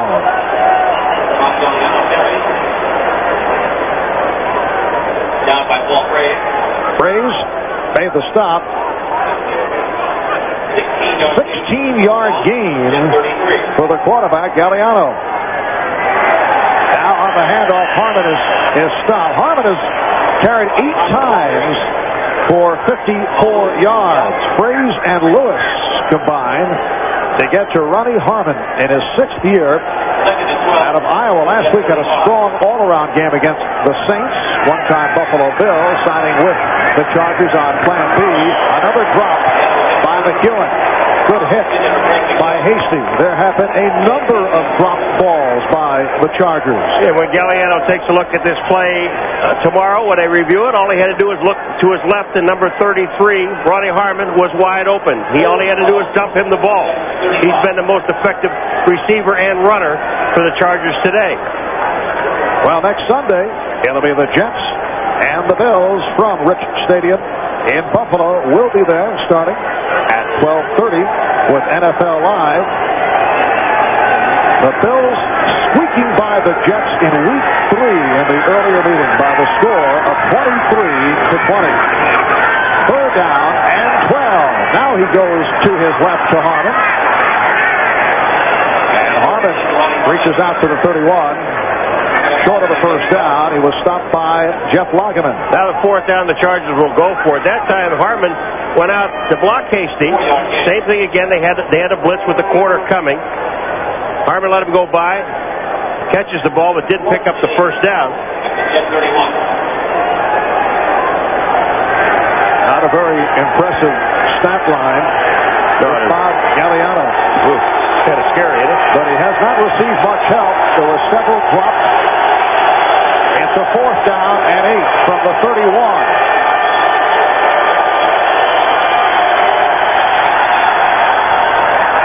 And this time, a nice catch made. We'll have to wait for the ruling. He's down. McEwen catching in a crowd. And we'll have to see if the officials called it a reception and then play ending. He caught it between Brim and Core. The pass is ruled incomplete. On the field. McEwen is upset. That man, Dan Henning, is going crazy. You're going to be a lot grayer, Dan, before this baby is over with. Now here's the pass. It's perfectly thrown right between. There's Brim there. Down McEwen. This is a catch. I'm going to tell you now, it's a catch. They've got to overturn this. Because the ball is stripped out after McEwen is on the ground. Somebody better blow a whistle. You betcha. And stop this thing, because this is a catch. And they have now taken an official timeout. The Jet offensive unit has come on the field. Watch, Marv, right here. Here's McEwen. He's got the ball. Now he's on the ground. He's got the ball in his hand. Watch what happens. He turns over, and then Coors reaches in and pulls the ball out. But this is a catch. It's a 10-yard line. It'll be the Chargers' ball. Well, if they do overturn it, and the catch is ruled good, it will be a 21-yard pass. No, they say no. The play is being reviewed. Apparently, okay, it is being reviewed. And if they should overturn it, it would be a 21-yard gain instead of Jet possession. It is a catch. McEwen catches the ball. Here. He is on the ground with the ball. Now Coors reaches in. See the ball and pulls the ball out. That is not the good angle. The other one is the best angle because McEwen was on the ground with the ball. And I know our director, Andy Rosenberg, and producer David Michaels will bring us the better angle off your subtle comment. That's right. Here it is. Now see McEwen going down. Knees hit the ground. The ball is in his hand. Now Coors reaches in. The play stands. Wrong. Hey, Paul, we'll take over from here if you want to just kind of mosey over to the I'm going to step down there and the replay booth, chat with Dave Hawk. That's all you could do. Mr. Henning is smile about that because you just got robbed. It has not been a pleasant return home for Dan Henning, native of the Bronx. Spent some time as an assistant coach with the Jets. Baxter on the carry. Stopped by Plummer. Dan Henning was a coach here under Lou Holtz and Walt Michaels in the late 70s. A check of the ITT 10-minute ticker. These are the late games. Chicago over Miami in the 4th. Seattle clinging to the 3-point lead. And Philly over Phoenix 27-14. It's an eligible receiver. Thank you. Roger Duffy is the eligible receiver, second-year man out of Penn State. Paul, you're able to do amazing things with your voice. Yes, I know. 2nd and 9. Blair Thomas. Hit by the left defensive end. George Hinkle lost a yard on the play. Just under 8 minutes remaining in this fourth quarter. The Jets 24 and the Chargers 3. And now the Jets go with a backfield of Freeman, McNeil, and Johnny Hector. And a whole bunch of wide receivers. Toon, Moore, and Burkett. 6 defensive backs for the Chargers for this 3rd and 11.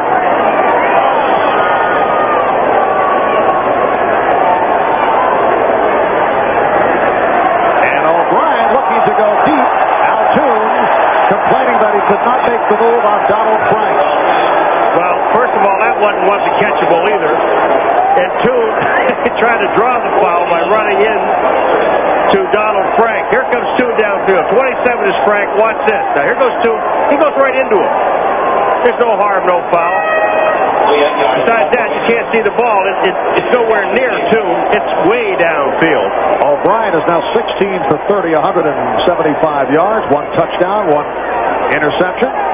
Here's Aguiar getting set to punt from the 15. Kittrick Taylor is back. And gets the hang time. Taylor calling for the fair catch out of the 36-yard line. It's a 34-yard punt by Aguiar. Well, a look at the prime time schedule here on NBC. Starting at 7 o'clock Eastern Time, the Torkelsons will kick it off. And then the country is hotter than ever with Clint Black. Alabama, Kenny Rogers, Doug Stone hosting the premiere of NBC's Hot Country Nights. Followed by Deception, A Mother's Secret. That'll be 9 o'clock tonight here on NBC. Very good. I haven't seen the purpose yet. Looking forward to it. You're usually working Sundays and making it back from wherever you claim you are. It's a first down at the 36-yard line. Harmon has been the feature back in the second half. Tony Stargell with the tackle.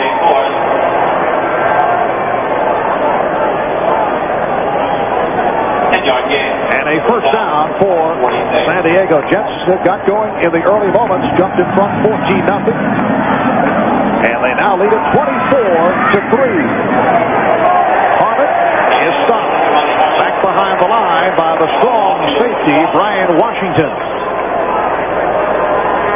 We have not seen Butts since the first quarter, I don't believe, other than special teams. Saw Bernstein for a while, and now it's all Harmon. And a big hole for Harmon. Mike Grimm on the stop. San Diego came in with 2 straight wins. They appear to be a very charged up ball club, pointing to the fact, well, yes, we're 3-8, but 5 of the 8 San Diego losses by 6 points or less. They had been blown out in only 1 game. Nate Lewis able to make the catch for a first down. Coors on the stop. And the Chargers looking down the road and looking to next year, but they have been just handcuffed here today. This certainly sets them back. No question about it. You're not going to beat anybody throwing short passes. And when you're down 24-3 to try to get back into a game with that kind of a pass right there, it doesn't do anything. No, the defense will give it to you all day long. And the only one that Galliano tried to throw downfield a little bit was to Nate Lewis, and that was intercepted. Take a look at it. Running backs 11, tight ends 2, and a wide receiver. Too. I mean, you've got one of the better receivers in Anthony Miller, but we also have Marvin Washington, who is down. I think that's Marvin, number 97 for the Jets. Miller was only 1 catch on on the day. That's been it. Yeah, but when you can't throw the ball down the field, Marv, you can't beat anybody. You've got to be able to throw the ball more than the 3-yard or 4-yard pattern. On as they check out Marvin Washington, we'll take a break with 5:18 remaining in the fourth. We're approaching 5 minutes remaining in this fourth quarter. The crowd has been filing out from the early portion of this fourth quarter on. It is a second down and 5 from the 34.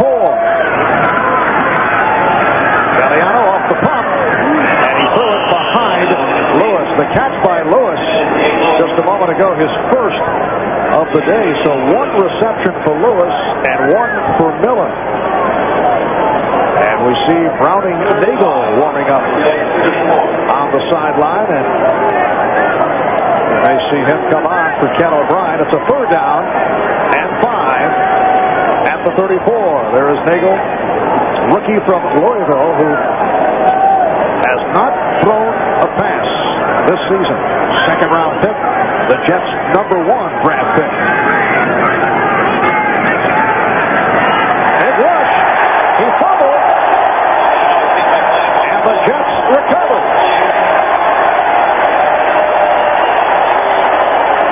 Brian Washington on the recovery.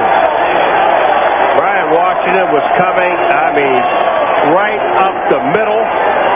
No one even slowed him down. Darrell Davis was in there. He's got the ball in his hand. Well, whether he got it or not. But watch 48. Brian Washington. Here he comes. He's the man that hit Galliano there. And number 98, Darrell Davis, is the guy that ends up with the fumble. And it's the Jets' ball in this game. It's over. And the crowd greets Browning Nagel.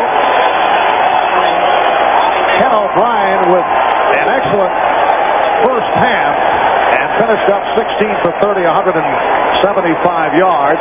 Threw 1 touchdown to Rob Moore and was picked off once and did the job as the Jets lead at 24-3. Nagel goes 6'3", 225 pounds, hands it off to Blair Thomas. Stopped by the right corner, Sam Sear. We're set for an update for more on the Lawrence Taylor situation. Here's Bob. This is an angle, Marv, New York fans didn't see on the game telecast. It's from WFLA, our NBC affiliate in Tampa. And here you see Lawrence Taylor. Down he goes, cut down from the side, injures the left knee. Now, he never took his uniform off. He was on the sideline in uniform the entire rest of the game, and so in that sense, the injury is not considered serious. The next game next week against Cincinnati, don't know yet if he's scheduled to play. Mark? All right, Bob. Browning Nagel has completed his first NFL pass. Rob Moore makes the catch for 10. That's catch number 6 for Moore. What a perfect pass. Watch Browning Nagel. They ought to let him throw the ball more when they put him in the game. Perfect pass. He's there. Leslie O'Neal's on the outside. Rob Moore, watch this. Hooks up. Here's that pass. Down low. No chance for the interception as far as Donald Frank or even knocking the ball down. They get the first down. Now Browning will be able to hand it off some more. First down at the San Diego 45-yard line with 3:20 to go. In the fourth, the Jets 24, the Chargers 3. Thomas.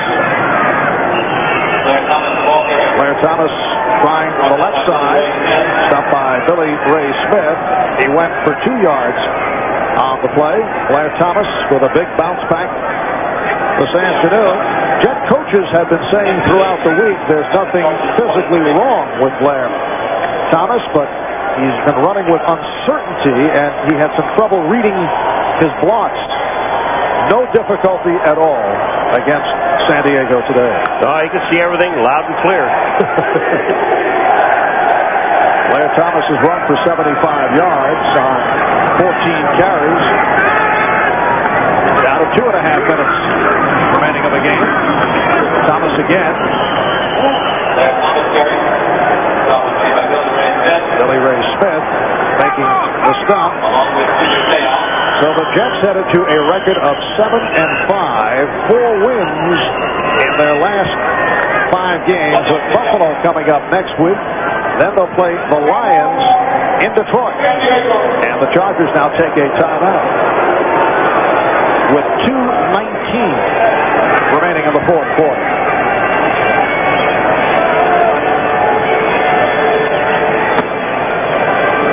Right here, let's take a look at today's Cannon camcorder replay of the game and how often is the big play, the opening kickoff. The Jets going short. One of the up men, Mitchell Benson, muffs the kickoff. The Jets able to recover, and it led to the early score with O'Brien able to connect to Moore. Only a minute and 45 into the first quarter for a 7-0 lead. Jets able to score later on in the first and jumped in front 14-0.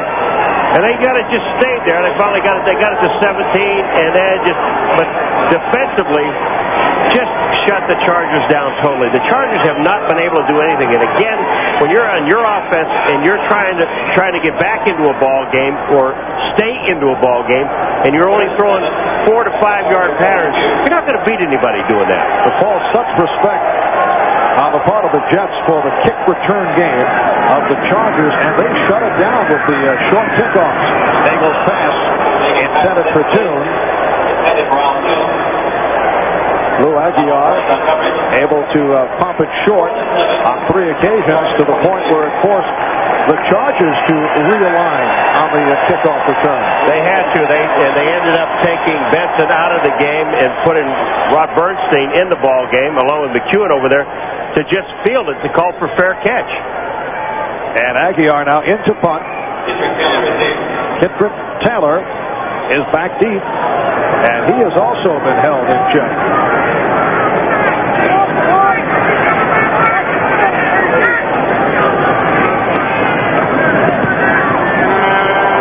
Again, Aguilar able to pump it high, and Jets able to down it. Did he hold on to it? Beautiful hustle by Chris Burkett, and he downed it. Out of the one.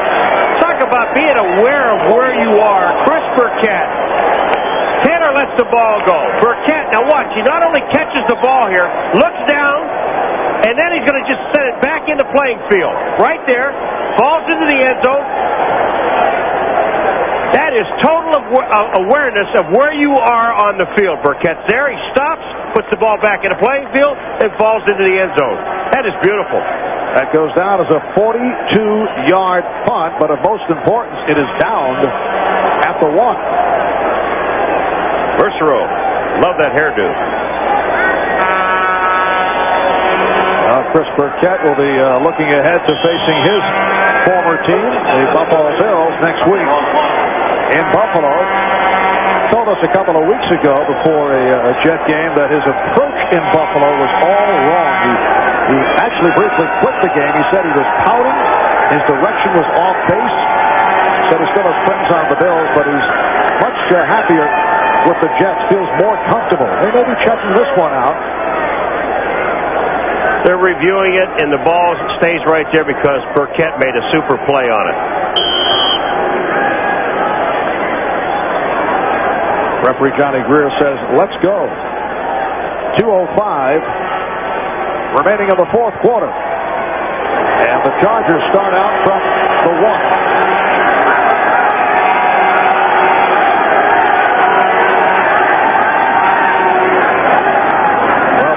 Gets out of the end zone up to the 5-yard line. Stopped by Mike Grimm. 2 minutes remaining in the fourth quarter. We'll be back here at Giants Stadium in a moment. You know, there are some funny things that happen. Watch 45, Tony Stargell coming in on Bernstein here on the top. Here he comes right there. Look at this. Hello.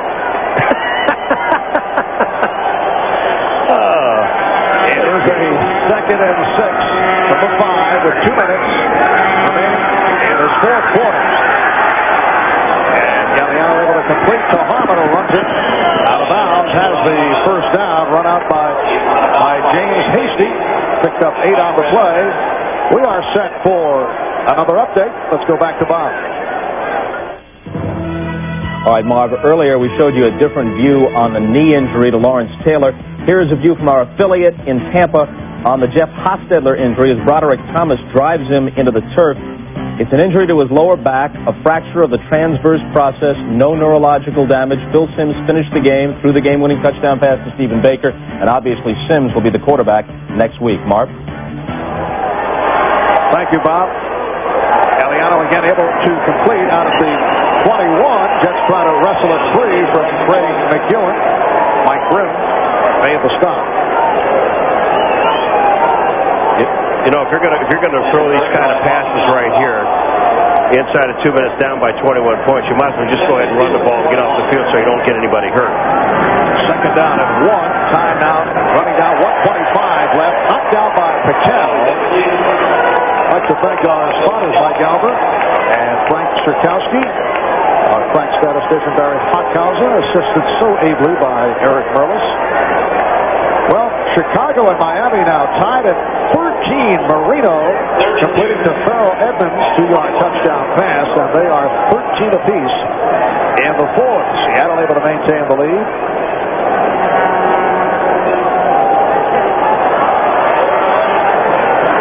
Third down and 1. The Jets 24 and the Chargers 3.